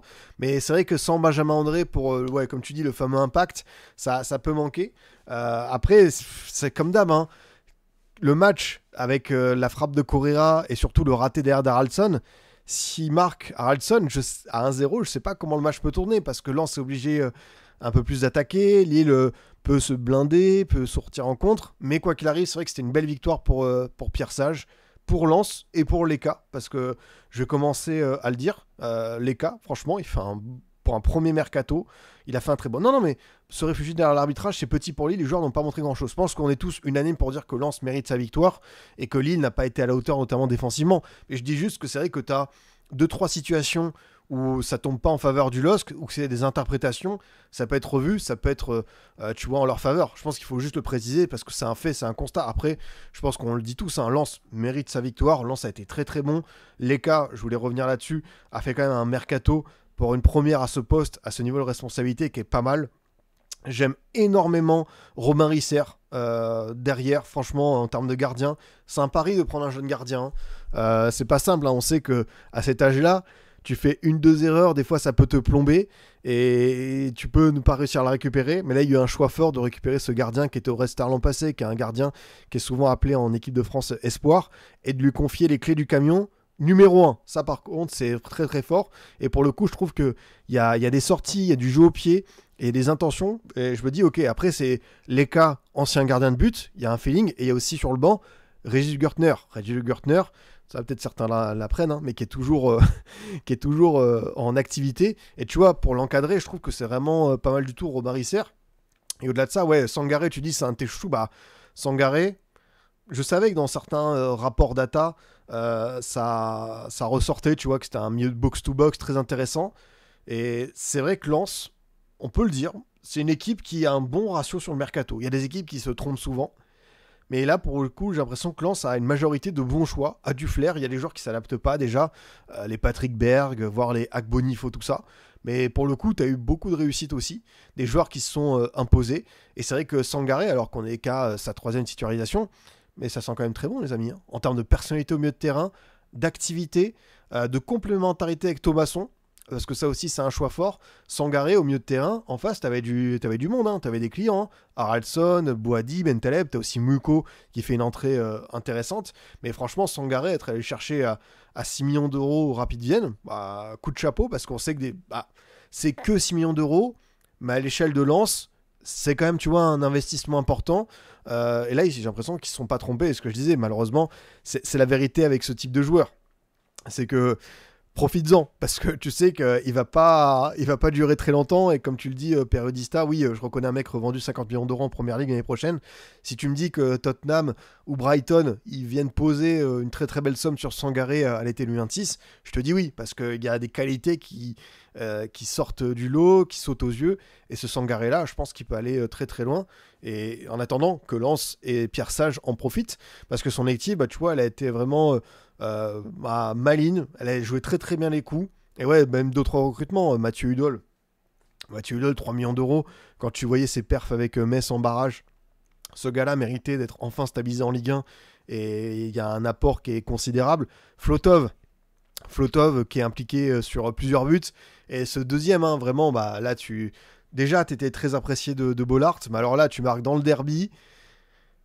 Il célèbre quand même contre son ancien club, hein. Attention, ça va faire débat, hein. Bon, il est resté aussi longtemps à Lille que Raymond Domenech sur le banc du FC Nantes, mais c'est la réalité statistiquement, enfin, il est passé quand même à Lille, mais c'est vrai que le but, il le sent très très bien, le sang-froid, parce que le contre, il partait quand même mal avec la passe à la base, je crois que c'est de Saïd, mais pour le coup, Thauvin, il a montré que c'était vraiment un joueur d'une dimension supérieure, et super propre sur le coup, et non, c'est vrai que ce lance-là, même Baïdou, hein, Baïdou qu'on avait trouvé en difficulté contre l'OL lors de la première journée, là, il a fait un vraiment match, il a bien tenu Giroud, il a été vraiment... Ouais, c'est ça, ouais. Baïdou qui se met en confiance. Aussi, Sarr qui a une deuxième vie comme Saïd et Fofana qui commence à montrer de très très belles choses.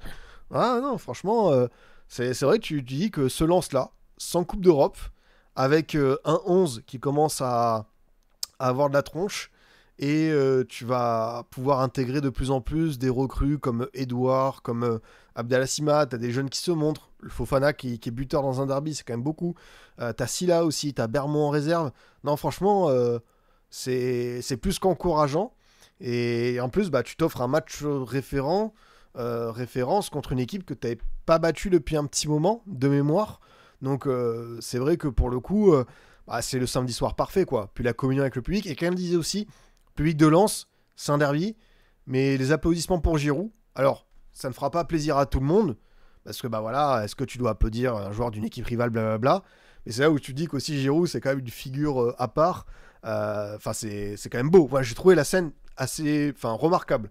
Et de toute façon, je préfère ça que l'année où il y a eu le retour dans les stades post-Covid, où les mecs s'échangeaient des coups de poing, se balançaient des chaises, et t'en avais plein qui avaient terminé en sang, quoi. Là, pour le coup, c'est une image qui peut faire un beau tour des réseaux, en mode, tu vois, super fair play, et ça fait plaisir. Ça, pour le coup, j'ai trouvé que c'était très très classe, et ça mérite d'être souligné. Donc non, c'est vrai que ce lance-là, il y a de la personnalité, il y a une efficacité aussi, même si c'est vrai que tu rates des occasions de 4-5-0, que tu peux être encore plus méchant, mais sur le papier, quand tu dis que c'est que la 5e journée, que Pierre Sage va encore apprendre à découvrir son groupe, qu'il va pouvoir progresser avec certains joueurs, que après ce qui est bien c'est que ça reste jeune, tu vois.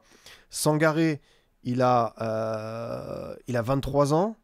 Risser, il a 20 ans. Beidou, je crois qu'il a 21 ans. Fofana, devant, il a 19. Après, t'as des tontons autour. Mais c'est bien d'avoir des tontons, justement. Après, Malang Sarr, tu vois, il a, entre guillemets, que 26 ans. T'imagines, c'est un joueur qu'on a découvert à 17 ans avec Nice et qui a connu tellement de choses. Mais c'est vrai que, qu'est-ce que je vous disais, les gars? Enfin, qu'est-ce que je vous dis souvent? Pas de mauvais joueurs, que des mauvais contextes. Et même si ça a été dur pour Malang Sarr, qui a enchaîné beaucoup de prêts, qui a fait beaucoup de choses, donc ça n'a pas forcément bien tourné pour lui, Pierre Sage, qui a réussi à le mettre dans le 11 qu'il faut, qui lui redonne de la confiance, parce qu'on rappelle que Malang Sarr, il y a quand même des rumeurs de départ en Anderlecht, hein. C'était fini son histoire avec Lens normalement, et là pour le coup, tu as l'impression que tu as récupéré un vrai patron de défense, et ça fait plaisir. Ça, pour le coup, je suis ravi pour lui parce que c'est le genre d'histoire que j'aime bien. C'est pas parce que ça se passe mal plusieurs temps qu'il faut définitivement rayer la possibilité de voir le mec performant. Parce que Malang Sarr, qu'est-ce qu'il a pu enchaîner dans sa carrière? Nice, Chelsea, Porto, Monaco, c'est vrai qu'il avait fait Monaco, Re-Chelsea et puis Lens. Ah, tu vois, c'est quand même un sacré parcours pour lui, quoi. Ouais, non, franchement, il a été très très bon, quoi. Ouais, non, mais Lens a une équipe, a une étiquette d'outsider, très clairement. Après, de base, t'as des joueurs intéressants, tu le savais. Mais tout dépendait de ton mercato, de tes départs, de qui allait arriver pour les remplacer. Et là, pour le coup, je trouve que le mercato, t'es allé chercher ce qu'il te fallait. De la jeunesse, du prospect, et aussi des tauliers, Udol, Tovin, des joueurs qui vont pouvoir t'apporter plus tard dans la saison. Sima, Edouard, et vraiment, c'est jeune là. Baïdou, Sangaré, Risser, sans oublier la formation autour. C'est vrai que c'est pas mal. J'aime beaucoup ce visage de Lens. Et ça, c'est un match qui peut servir de déclic à Pierre Sage, à l'équipe, à pas mal de joueurs. Ça, c'est sûr qu'ils vont s'en servir. À côté lillois, on l'a dit, hein, il y a des absences qui font tâche. Il y a des prestations aussi qui sont pas assez nettes. Mandy a été en souffrance. Verdonk, à partir du moment où il a remplacé Perrault, c'était pas un match simple pour lui à rentrer. Tu sens que pour le coup, l'intégration va mettre un peu de temps et rentrer dans un derby du Nord, c'était pas ce qu'il fallait. Félix Correa, Haraldson, Fernandez Pardo, un petit peu trop en dilettante. En fait, il y a beaucoup de discours, notamment chez Lillois. Je crois que c'est le petit Lillois qui a tweeté ça. Lens a joué un derby et Lille a joué une cinquième journée de Ligue 1. Et quand tu sais que les derbys, c'est les matchs à part, des fois irrationnels, à l'image d'une entraîne, même si c'est vrai que sur le papier, moi-même, hein, je pensais que Lille avait fait un résultat parce que bah, tu as les joueurs qui tournent très très bien en ce moment, tu as un banc pas mal. Bah, un derby, ça reste un truc à part et tu peux pas le prendre à la légère. Et même si tu as des joueurs d'expérience type Ben Taleb, Giroud, tout ça, bah tu as aussi des jeunes joueurs. Et les jeunes joueurs, faut leur inculquer ce qu'est un derby parce qu'ils en ont bien besoin, faut le dire. Mais ouais, Mbemba, c'est vrai que la performance a été assez difficile. Pas simple pour lui de rentrer dans ce type, encore une fois, de configuration. Après, c'est pas la même chose qu'un jeune joueur.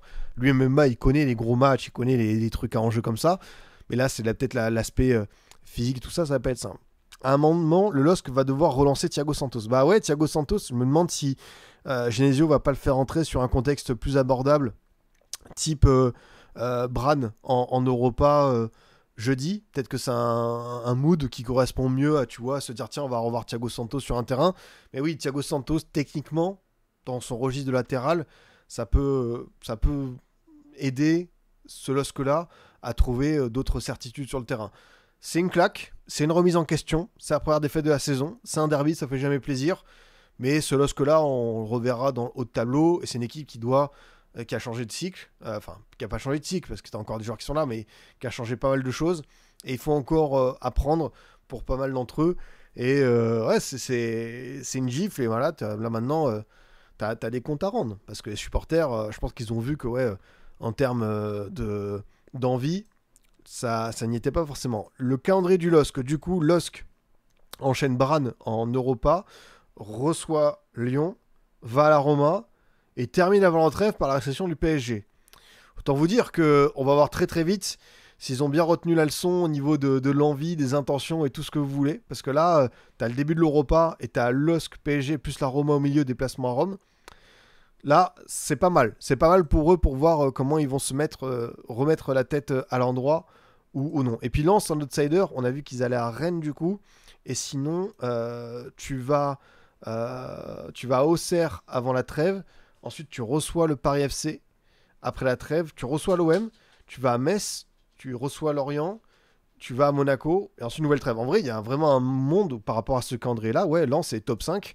Et peut être un espèce de trouble fête dans les places à l'Europe. Donc ça peut être intéressant à voir par la suite. Match suivant les potes, on va aller sur les rencontres du dimanche d'aujourd'hui avec bien sûr ce Paris FC Strasbourg qui était pas mal sur le papier comme affiche.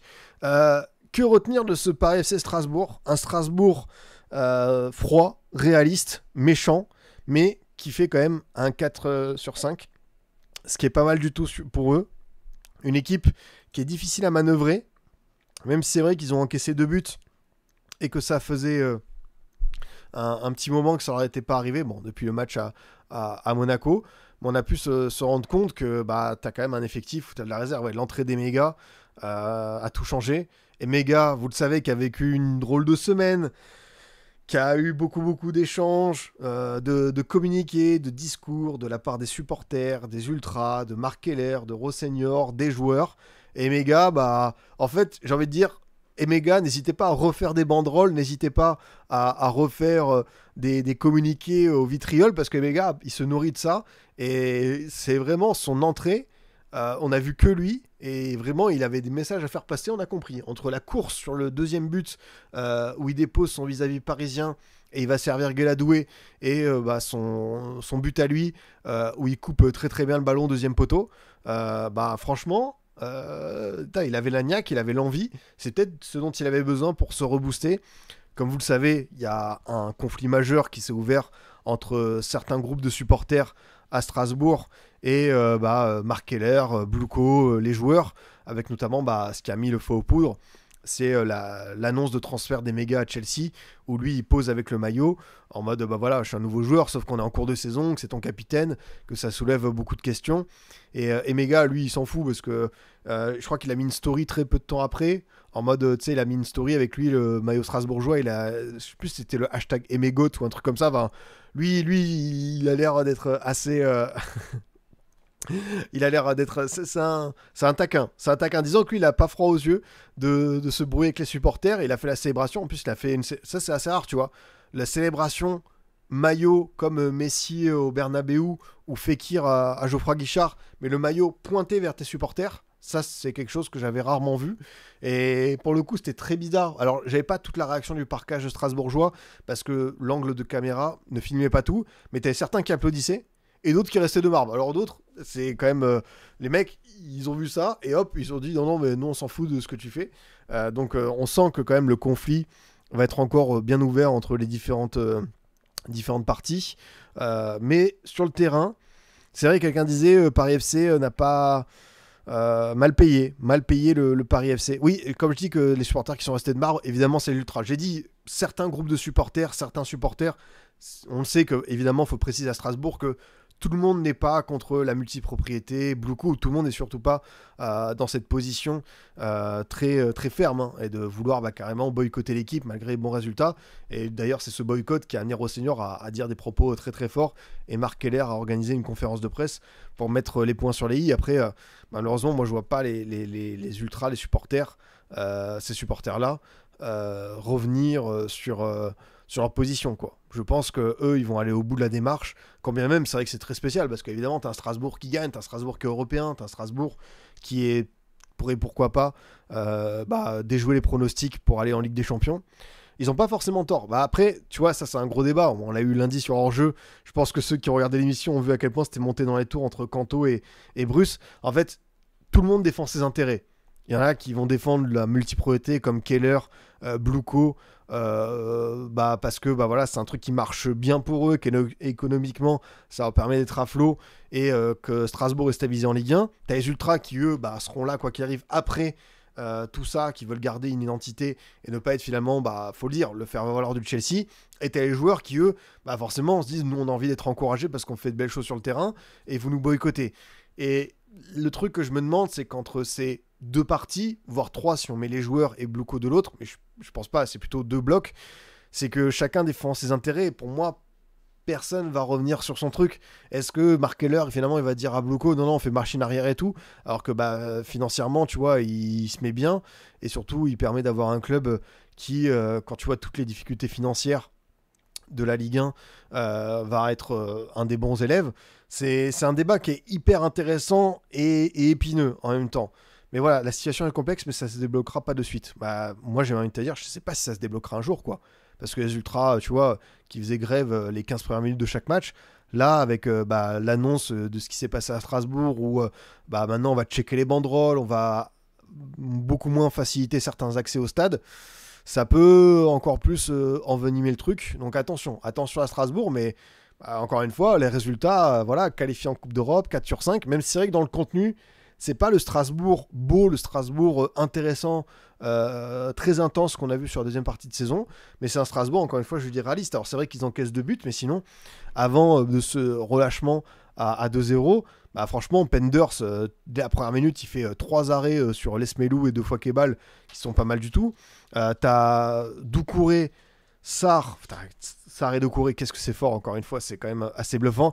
Et Ben Chilwell, placé en troisième défenseur central, qui fait le taf, on verra par la suite. T'as Barco qui a toujours une qualité de pied qui est formidable. Diego Moura, c'est vrai, qui a lui aussi beaucoup d'envie. Moi j'ai bien aimé ce premier butin avec le petit jeu en triangle sur le côté et Ouattara qui arrive à centrer pour Kenry Paez. L'action est pas mal, et c'est ça que tu dis que Strasbourg a aussi du banc parce qu'ils ont ramené du monde, mais quand tu peux faire rentrer Emega, Guéladoué, Amougou, le Maréchal, que tu peux laisser Amo Emeyo, Raphaël Louis, t'as quand même de sacrées qualités. Mais c'est vrai que dans le jeu, t'es pas flamboyant. Déjà contre Nantes, c'était limite. Contre Le Havre aussi, même à Metz. Mais tu t'en sors parce que t'as des individualités supérieures. Et c'est ce qu'ils veulent. C'est aussi avoir des joueurs qui peuvent faire la différence à tout instant. Même si Rosseignor a mis un cadre sympa en place. Il y a eu beaucoup de changements au mercato. Je pense qu'il faut aussi qu'il y ait des nouveaux automatismes qui prennent. Mais ce Strasbourg-là, je trouve que, même si c'est peut-être toujours particulier de le dire, parce que tu prends 2 buts, je trouve que défensivement, pendant 75 minutes, ils font un sacré match. Merci au fait à RCL Jérém et j'ai vu quelqu'un d'autre, et à Ben Swag pour le petit prime. Merci beaucoup les potes, vous régalez. Ça fait super plaisir. Et ne vous en faites pas, évidemment, ces abonnements Prime sont déclarés aux impôts, sont déclarés à l'URSSAF. Bah, c'est l'après André Santos, ouais, mais c'est l'après André Santos, c'est l'après Petrovic, c'est l'après Bakwa, c'est l'après beaucoup de monde qui ont été quand même des éléments majeurs de la belle saison strasbourgeoise. Et même si on sait que la multipropriété, ça va être un roulement infernal, tu vas avoir beaucoup de joueurs qui vont devoir aussi se réadapter. Là, pour le coup, l'an dernier, en termes de titulaires purs, t'avais que Sarr, Doucouré, Morera et Barco sur la deuxième partie de saison. Sinon, El Mourabet, Ouattara étaient des jeunes qui n'avaient pas forcément un gros temps de jeu. Et en recrue, t'as Chilwell, Godot, Paez, Païcelli et Penders. Donc c'est vrai que ça fait du monde.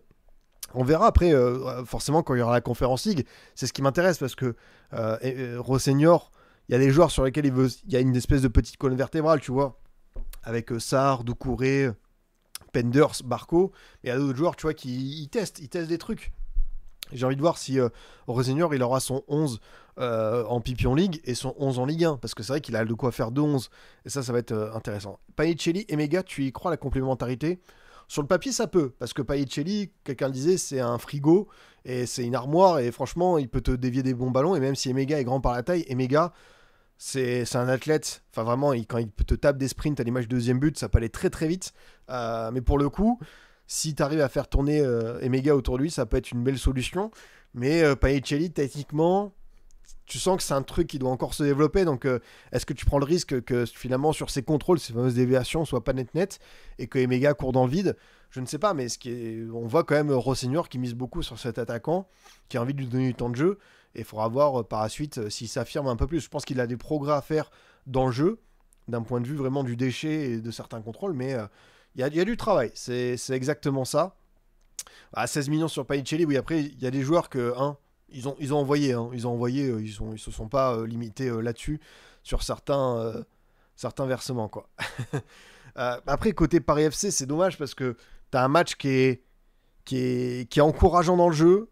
Il te manque de la finition. T'as Jebels qui sort à la mi-temps parce qu'il est blessé. T'as Kebal qui tente beaucoup de choses, parfois trop.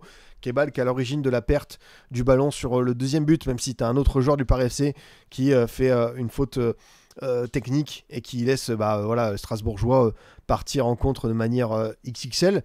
Mais t'as un banc qui est intéressant parce que t'as Dico qui a marqué son premier but. D'ailleurs, Noah Dico qui a une trajectoire assez folle parce que il a joué avec Strasbourg en face en 2010-2011 et il a fait un parcours vraiment de baroudeur. Hein. Il a fait Wigan, Blackpool, Wolverhampton, Rotherham, Hull City, le Vitesse Arnhem, Gaziantep, Yeni, Matalya Sport en Turquie. Lofikret était co-Paris FC l'an dernier. Il a beaucoup voyagé et finalement il est revenu marquer son premier but en Ligue 1 à 33 ans. Donc c'est vrai que pour le coup ça c'est une belle histoire pour lui.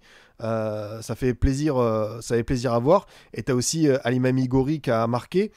Mais voilà, c'est là où tu comprends pourquoi aussi cette équipe du Paris FC cherchait à faire un gros neuf de Ligue 1, type Ablin, type Stassin. Niveau finition, même s'ils sont des jeunes joueurs, ils peuvent t'apporter peut-être un peu plus que ceux qui sont présents là. Et c'est là où peut-être qu'ils vont devoir progresser, c'est trouver un neuf tueur. Parce que les occasions, les opportunités, ils les ont. C'est une équipe qui est assez intéressante dans le jeu. Franchement, je trouve que ça propose quelque chose de pas mal du tout. Mais vous savez ce que c'est le plus dur, hein, encore une fois. Hein, c'est cette manière de concrétiser les actions. Et même s'ils ont réussi à marquer 2 buts, un petit peu sur un moment de folie en fin de match, mais ils ont toujours été menés au global. Faudra voir, ouais, Crasso qui a un petit peu disparu. T'as Jebels qui jouait, mais là qui a été blessé. Faudra voir un petit peu la répartition d'autres temps de jeu. Mais ce qui est sûr, c'est que défensivement, bon, tu prends encore 3 buts. C'est là où ils doivent aussi progresser, quoi. Ils ont pas encore fait de clean sheet cette saison. Ils en sont à combien de buts le Paris FC a encaissé? Paris FC, ils ont déjà pris 12 buts en 5 matchs. Tu vois, c'est là où ils vont devoir faire mieux pour moi. Parce que sinon, ils vont pas pouvoir bien voyager. Ouais, bah tu vois, t'as que Lorient et Metz qui ont pris plus de buts qu'eux. Donc ça te situe aussi l'inquiétude que tu peux avoir. Après, tu vois, quand l'équipe elle va encore un peu plus s'installer avec Lesmelou, avec Amari Traoré qui faisait sa première titularisation, faudra régler peut-être ce truc de neuf. Mais je suis sûr qu'ils prendront les points qu'il faut. Et moi, je l'avais prédit, hein, c'était un ventre mou pépère, quoi. Tu vois, par exemple, Nice, dimanche prochain, Nice qui aura eu un gros match d'Europa League 4 jours avant contre la Roma, ça va être intéressant de voir.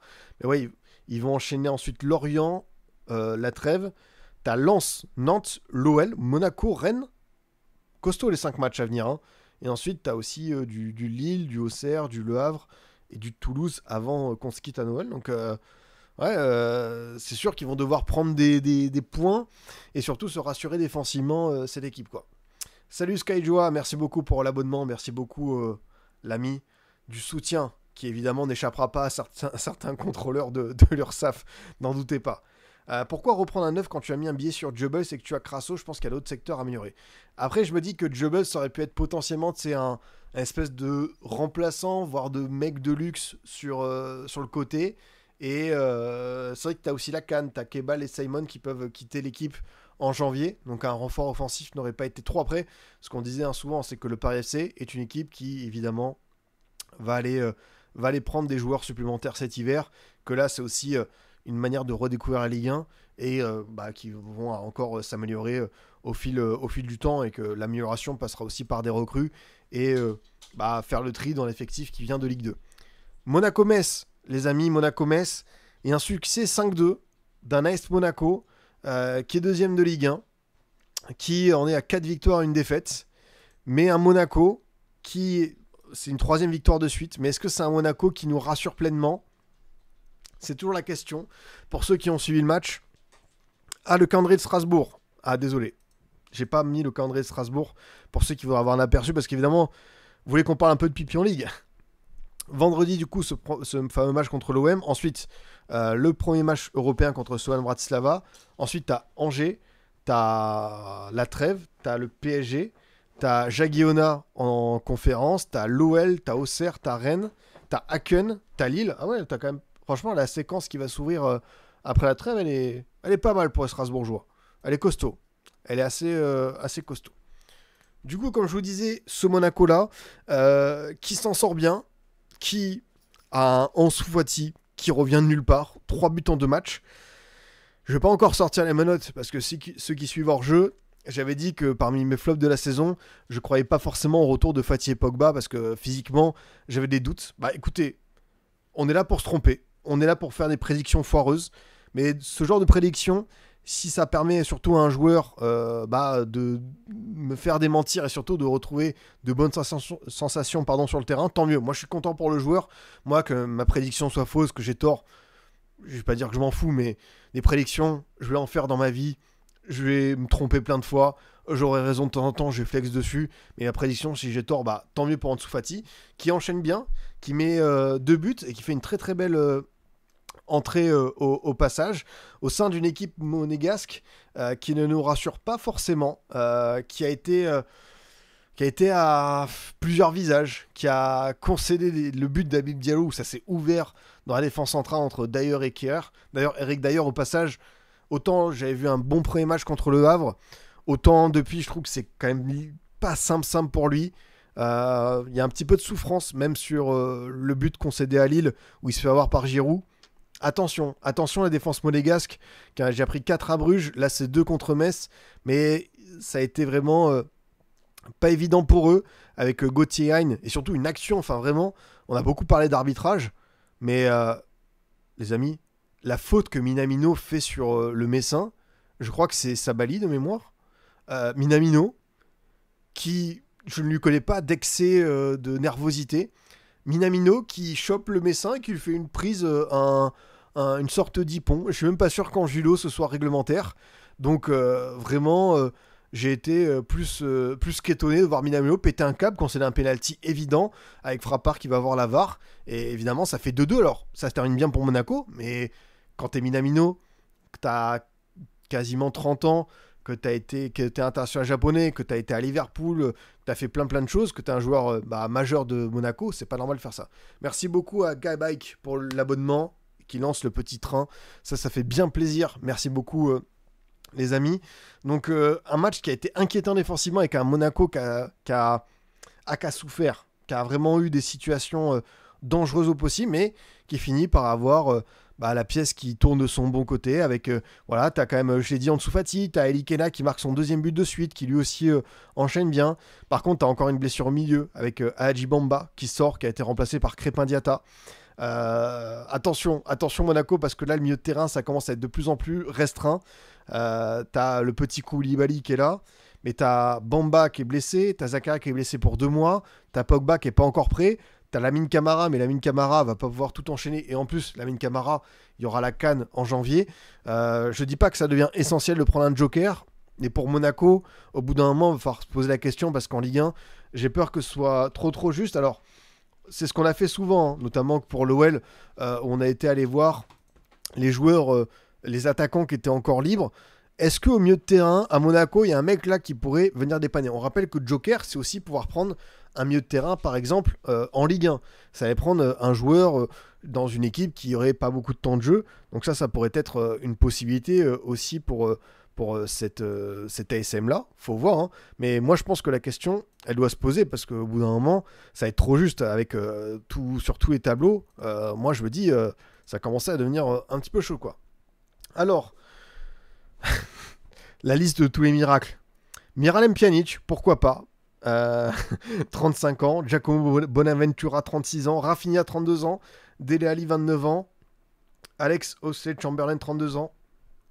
Deler Koudzaev, 32 ans. Farid Boulaya, Florent Bollet, Grigor Krikoviak, Ayman Kari, Arnaud Lusamba, Stefano Sensi. Ouais.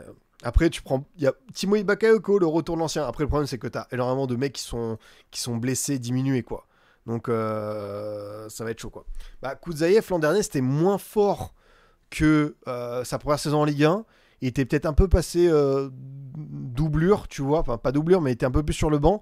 Après, c'est un joueur qui connaît la Ligue 1 et qui peut être assez prêt assez rapidement. Donc, à voir. Mais quand je vois cette liste, j'irai plus sur un joker Ligue 1. Aller chercher un joueur. Et là, pour le coup, c'est la question. C'est qui est-ce que tu peux mettre de l'argent? Est-ce que tu fais un prêt?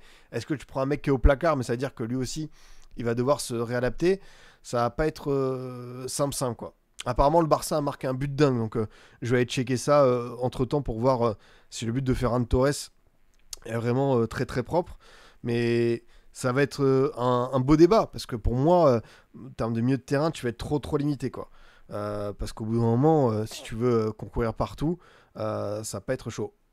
Ah ouais, petite talonnade, la remise pour Ferran. C'est vrai que le but est très fort. Franchement, le but est vraiment sympa, quoi. Mais le Barça qui joue tous ses matchs au stade Cruyff, ils vont commencer à être injouables, quoi. Et la talonnade est signée Olmo, quoi. Monaco à l'argent. Alors, on va pas revenir sur le débat qu'on a eu sur le mercato de la SM, mais c'est vrai que Ribolovlev veut plus mettre d'argent, que tu as déjà eu beaucoup de ventes, mais que tu anticipes les droits télé, donc tu te mets peut-être à l'abri, que tu n'as pas eu la vente d'Akliouche, qui aurait pu être la vente plus, qui t'aurait permis peut-être de faire 2-3 joueurs. En attendant, oui, au bout d'un moment, moi je vois des choses sur le terrain, je suis pas comptable. Moi j'aimerais quand même voir un Monaco compétitif sur tous les tableaux, et surtout avoir assez de quantité de joueurs, parce qu'au bout d'un moment, il faut le dire, tu n'auras peut-être plus un nombre suffisant. Et en plus, au milieu de terrain, j'ai oublié Golovin, qui peut aussi jouer dans double pivot, qui est absent encore pour pas mal de temps, donc... Après, Eric Dyer, on sait qu'il a déjà joué dans ce rôle-là à Tottenham et en sélection anglaise. Peut-être que tu le feras monter. Est-ce que ça, par rapport à ce qu'il a montré défensivement, est-ce que tu te dis, c'est pas. Peut-être. Faut arrêter de prendre trop de risques et le mettre devant, je sais pas, dans le double pivot. À voir, ça peut être une réflexion qui est légitime. En tout cas, ouais, Ansu Fati, qui, en très très peu de temps de jeu, rentabilise bien. Autant à Bruges, le but c'était pour sauver l'honneur, mais là, c'est clairement un doublé qui a compté dans cette victoire. Donc, vraiment content pour lui, et si ça peut tu vois, donner encore plus de motivation à Pogba pour revenir, parce que je pense que cette équipe elle va en avoir besoin d'un Pogba qui puisse rendre des services tant qu'il faut. Et après côté Metz, c'est dommage parce que j'ai trouvé que le trio Gauthier, Hein, Diallo, Sabali a été vraiment pas mal du tout. Sabali, on sait qu'avec un drôle d'été, qui a fait grève, qui a vraiment été intégré, qui a été suivi par les supporters. Là, pour le coup, ça se prouve que Cheikh Sabali sortait d'une très bonne saison en Ligue 2, qu'il a des jambes. Mais après, la défense, encore une fois, la défense, les amis. Est-ce que Fodé Ballo-Touré en 2025, c'est pertinent? Est-ce que tu vas pouvoir voyager, même si Gbamin, c'est vrai qu'il a fait un très bon match contre Angers. Tu vois, Stambouli, t'as quand même des joueurs, même Maxime Collin, quoi. Je trouve qu'au bout d'un moment, la réalité va te rattraper, que même si le Mignon est un coach qui propose de belles choses, franchement, je préfère ce Metz-là que celui que j'ai vu les autres saisons suivantes qui suivissaient beaucoup. Là, c'est un Metz qui tente des choses dans le jeu, qui n'arrive pas forcément à prendre beaucoup de points, qui en a pris qu'un en 5 matchs, donc le bilan est cata, mais tu vois, qui propose quelque chose. Mais au bout d'un moment, tu peux pas non plus faire des miracles, quoi. Et cette base défensive, va pas être suffisante pour voyager. Ça, je le pense sincèrement. En plus, bon, le pauvre Kouaou qui faisait un bon match, il fait un CSC un peu lunaire où il tacle et ça lobe Fischer et toute la défense, ça va directement dans le petit filet. T'as Mika Biarrette, j'ai oublié de dire, côté monégasque, qui marque. Et lui, pour le coup, ça va lui faire du bien. Je pense à Mika Biarrette parce que ça faisait un moment qu'on ne l'avait pas vu protagoniste comme ça. Il avait été impliqué sur un début du Havre qui s'était transformé en contre son camp. Donc pour le coup, ça va un petit peu, tu vois, le rassurer. Mais on attend toujours plus d'un mec qui nous avait quand même beaucoup épaté l'an passé, qui avait été, qui était à 13-14 buts en 5 mois. Donc c'était quand même assez intéressant. Et voilà, c'est un Monaco qui tourne moins bien dans le jeu. Mais lui, il va devoir aussi proposer plus de choses. Et peut-être que ce premier but peut servir de déclic. Le calendrier de Monaco, parce qu'évidemment, il y a la LDC au milieu. Tu vas à Lorient samedi prochain, réception de City, réception de Nice, la trêve. Ensuite, tu enchaînes Angers, Tottenham, Toulouse, Nantes, le Paris FC, Bodo Glimt, Lens. C'est un gros calendrier, mais t'as aussi des adversaires où tu peux, même en faisant tourner, après, le problème, c'est que faire tourner au milieu de terrain, t'as pas non plus une marge qui est dingue, quoi.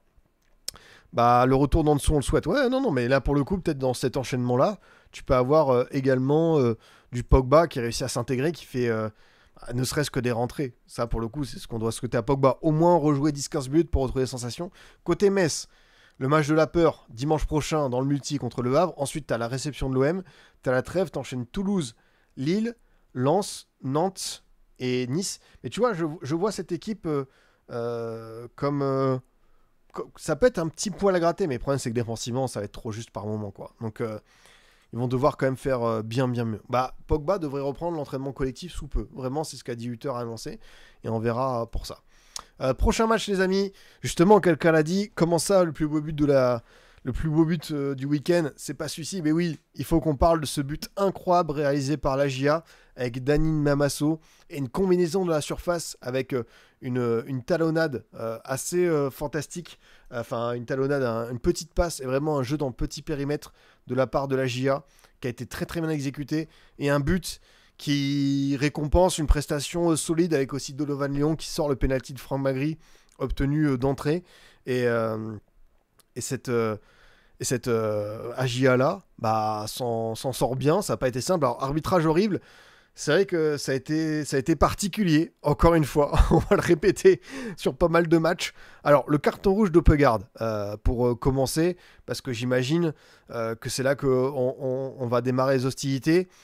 Pour moi, il est pas malin quand même de faire ce geste quant à la VAR, même si Caceres peut avoir un petit peu de vis, il peut en rajouter, il peut rester au sol, mais on voit bien qu'Opegaard met le petit coup de coude, et en plus, moi, ce que j'apprécie pas dans ce genre de geste, c'est la distance par rapport au but. Opegaard, il fait ce vilain geste. Bon, déjà, tu as la nervosité parce que Caceres l'embrouille. Et surtout, il est à 80 mètres de son but. Il n'y a pas à s'énerver, à faire des fautes comme ça, et même des fautes, des gestes violents, quand tu es aussi loin de ton but. Ça, c'est clair et net pour moi. Il ne faut pas se mettre dans cette difficulté-là.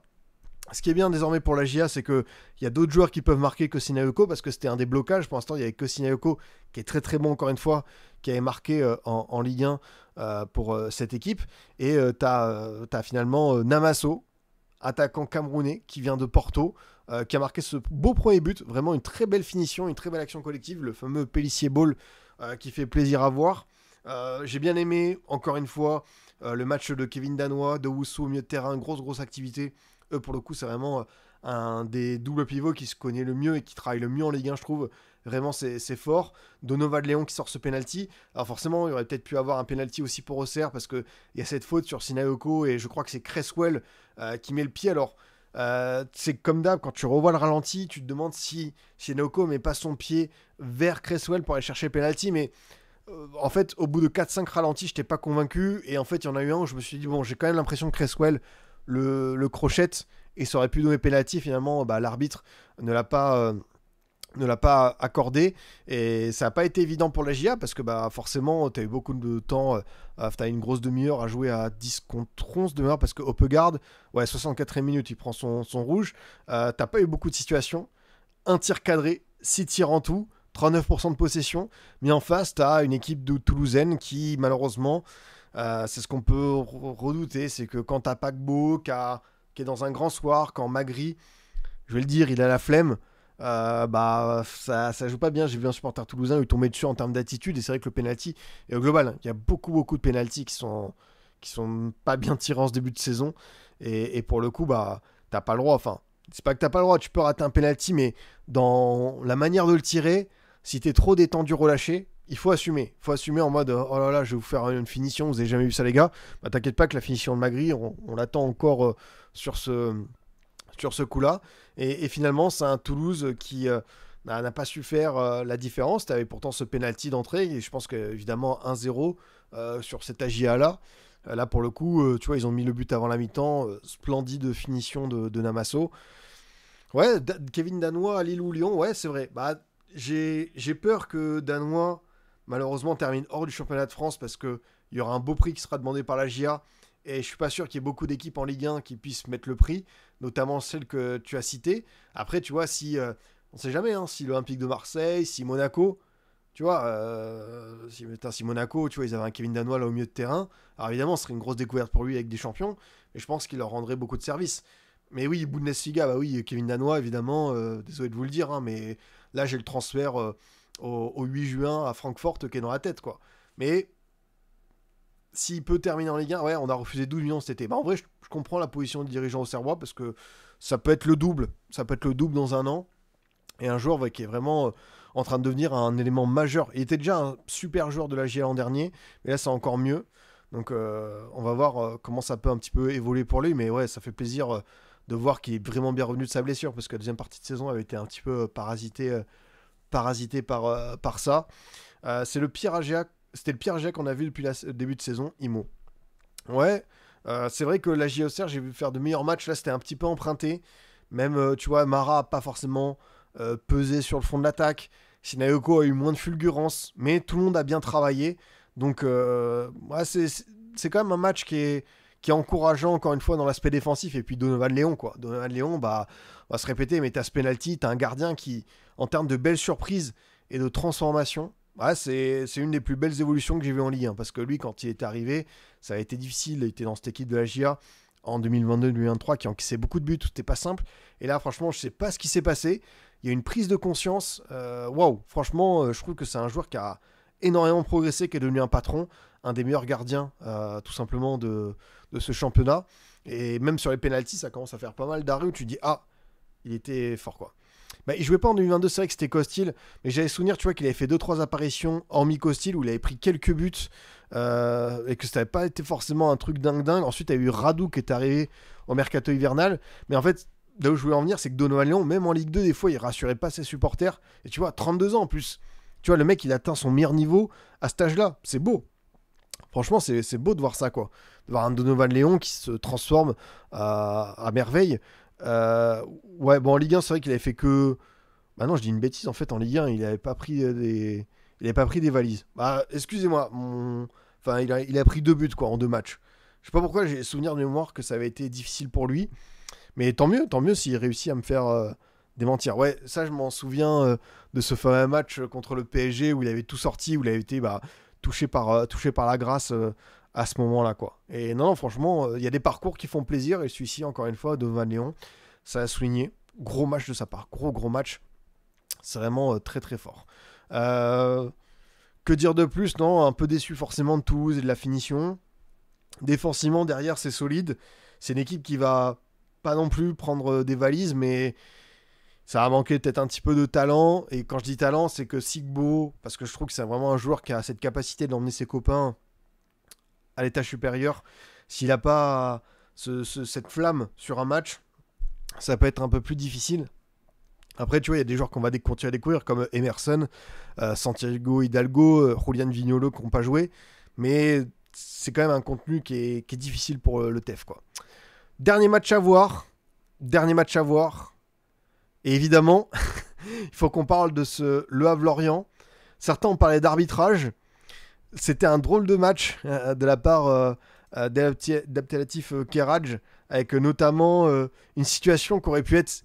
Je connaissais pas la double peine. Enfin, je connais la double peine. On a failli assister à une triple peine au Havre, où il y a un but qui est refusé au Havre pour une charge. Je crois que c'est de Soumaré, alors que la charge, elle n'était pas évidente. Et voilà. Et derrière, t'as contre de Lorient.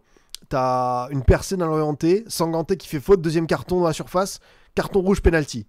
Triple sanction en 1 minute. Vraiment le scénario catastrophe. Et finalement, Keradj est allé voir la VAR et il est revenu sur sa décision parce que bon, la faute était plus que légère. Donc ouais, là aussi c'est du arbitrage au niveau XXL. Et pour Le Havre, tu vois, ça s'est un peu mieux amélioré. Alors là, pour le coup, on a parlé des pénaltys mal tirés. Là, notre ami Abdoulaye Touré, on sait que lui, il a eu beaucoup de sang-froid l'an passé quand il a mis sa Panenka. C'est plus peut-être...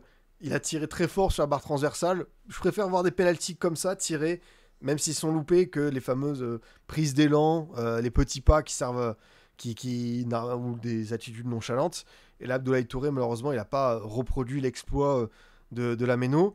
Mais j'ai quand même vu, encore une fois, un Havre protagoniste dans le jeu, tester beaucoup de choses, mais... Offensivement, comme toujours, il va manquer des trucs. Alors, le but vient d'un coup de pied arrêté avec Loris qui dévie au second poteau pour Soumaré.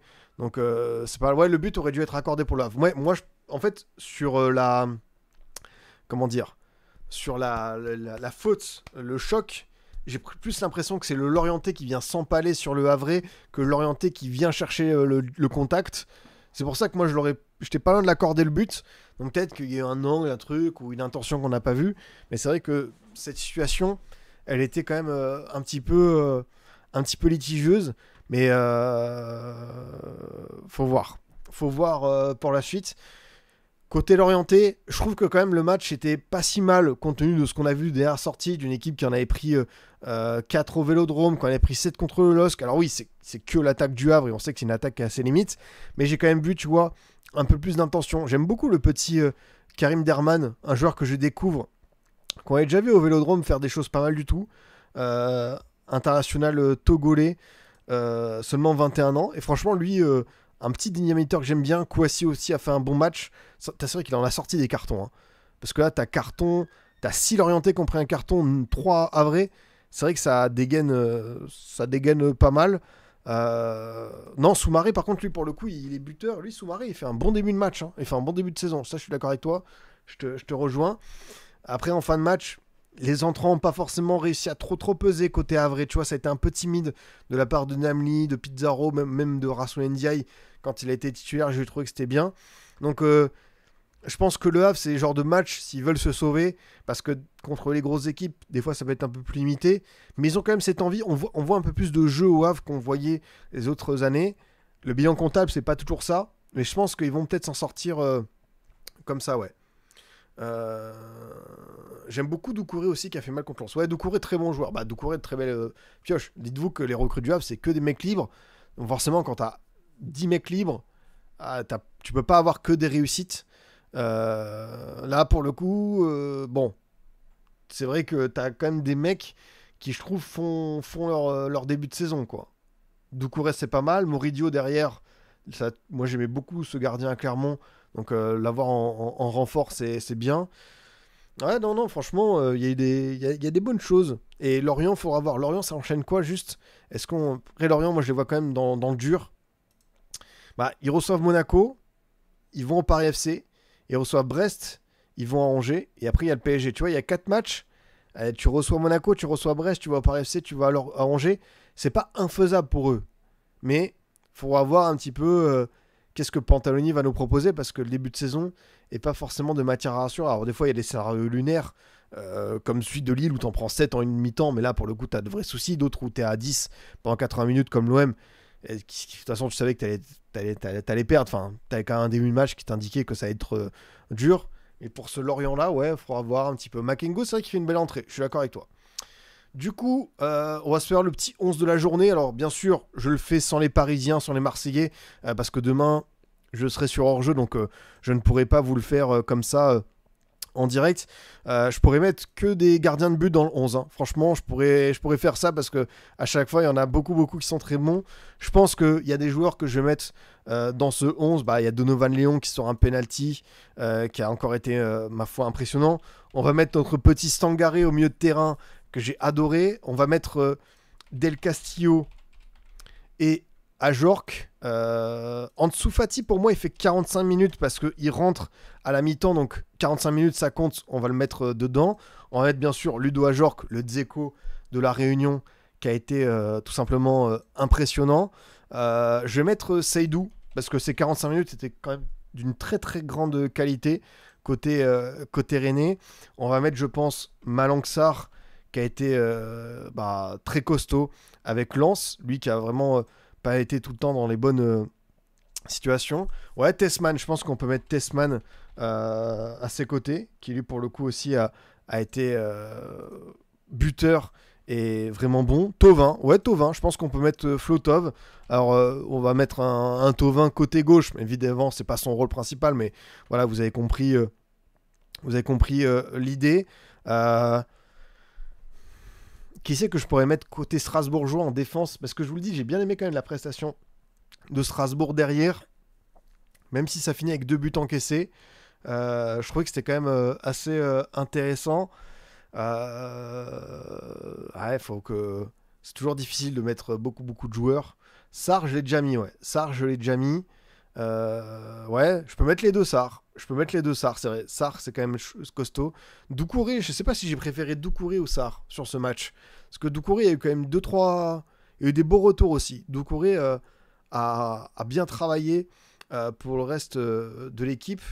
Donc, c'est pas évident. Vous voulez qu'on fasse Sarr? Allez, on va faire Sarr pour le plaisir, pour le beau jeu. On va faire ça. Et Moreira. Ouais, Moreira, c'est vrai que Moreira, dans son rôle, il apporte bien. Même si c'est un peu plus... il est un peu plus haut sur le terrain, on peut se le dire. Donc, c'est peut-être pas évident de le mettre, là. Mais peut-être, ouais, si je fais un truc en piston, pourquoi pas trouver ça, quoi. Donc, pour l'instant, on partirait sur ce 11-là, avec Donovan Léon, Aïdou Seydou, Malang Sarr, Mamadou Sarr, Diego Moreira, Del Castillo, Sangaré, Tessman, Thauvin en milieu de terrain et Ansu Fati, Ajorc en attaque. C'est bien. Franchement, je trouve que c'est une belle configuration.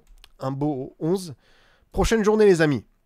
Du coup, demain, rappel, on a le OM PSG à 20h. Ensuite, vendredi soir, Strasbourg-OM à 20h45. Le samedi, on enchaîne Lorient-Monaco, Toulouse-Nantes et PSG-Auxerre. Le dimanche, on a en ouverture Nice-Paris FC. Le Lille-Lyon qui tombe dans le multiplex. Quand même curieux ça. Le Angers-Brest et le Metz-Le Havre. Et à 20h45, le choc Rennes-Lens pour clôturer cette 6e journée. Ça va être, comme toujours, très intéressant de voir ça. Merci à vous les amis de m'avoir suivi. Horaire inhabituel, on a décalé ça parce qu'évidemment, on n'allait pas attendre 23h, même si bon, j'empiète peut-être sur le Barça, sur d'autres choses. Mais je me dis que ça va être bien. C'est vrai qu'il y a de la Ligue 2 aussi en cette semaine. Donc pour ceux qui veulent suivre ça, je sais qu'il y a Amiens-Sainté notamment. Donc voilà, pour ceux qui voudraient prendre rendez-vous avec ce très beau championnat. Profitez bien de votre soirée. Merci à tous ceux qui se sont abonnés. N'hésitez pas évidemment à aller voir. Je vais mettre dans la foulée là sur YouTube et en podcast le replay. Donc les petits likes, les petits commentaires, tout ça. Bien sûr, ça fera toujours plaisir. Ne vous en faites pas, c'était le fil conducteur, mais là je vais bien aller vérifier sur impôts.gouv que tous les impôts sont à jour parce que apparemment on veut ma peau, tout ça pour un tweet. Un tweet et c'est même pas un truc méchant, c'est juste que vraiment bon, des fois le football fait perdre la tête. Bonne cérémonie du Ballon d'Or, bon MPG demain et puis nous comme je vous le dis on se retrouvera ici je pense pour un petit récap actu d'ici mercredi ou jeudi. Donc voilà le programme. Très bonne soirée à tous les amis et à très vite, salut.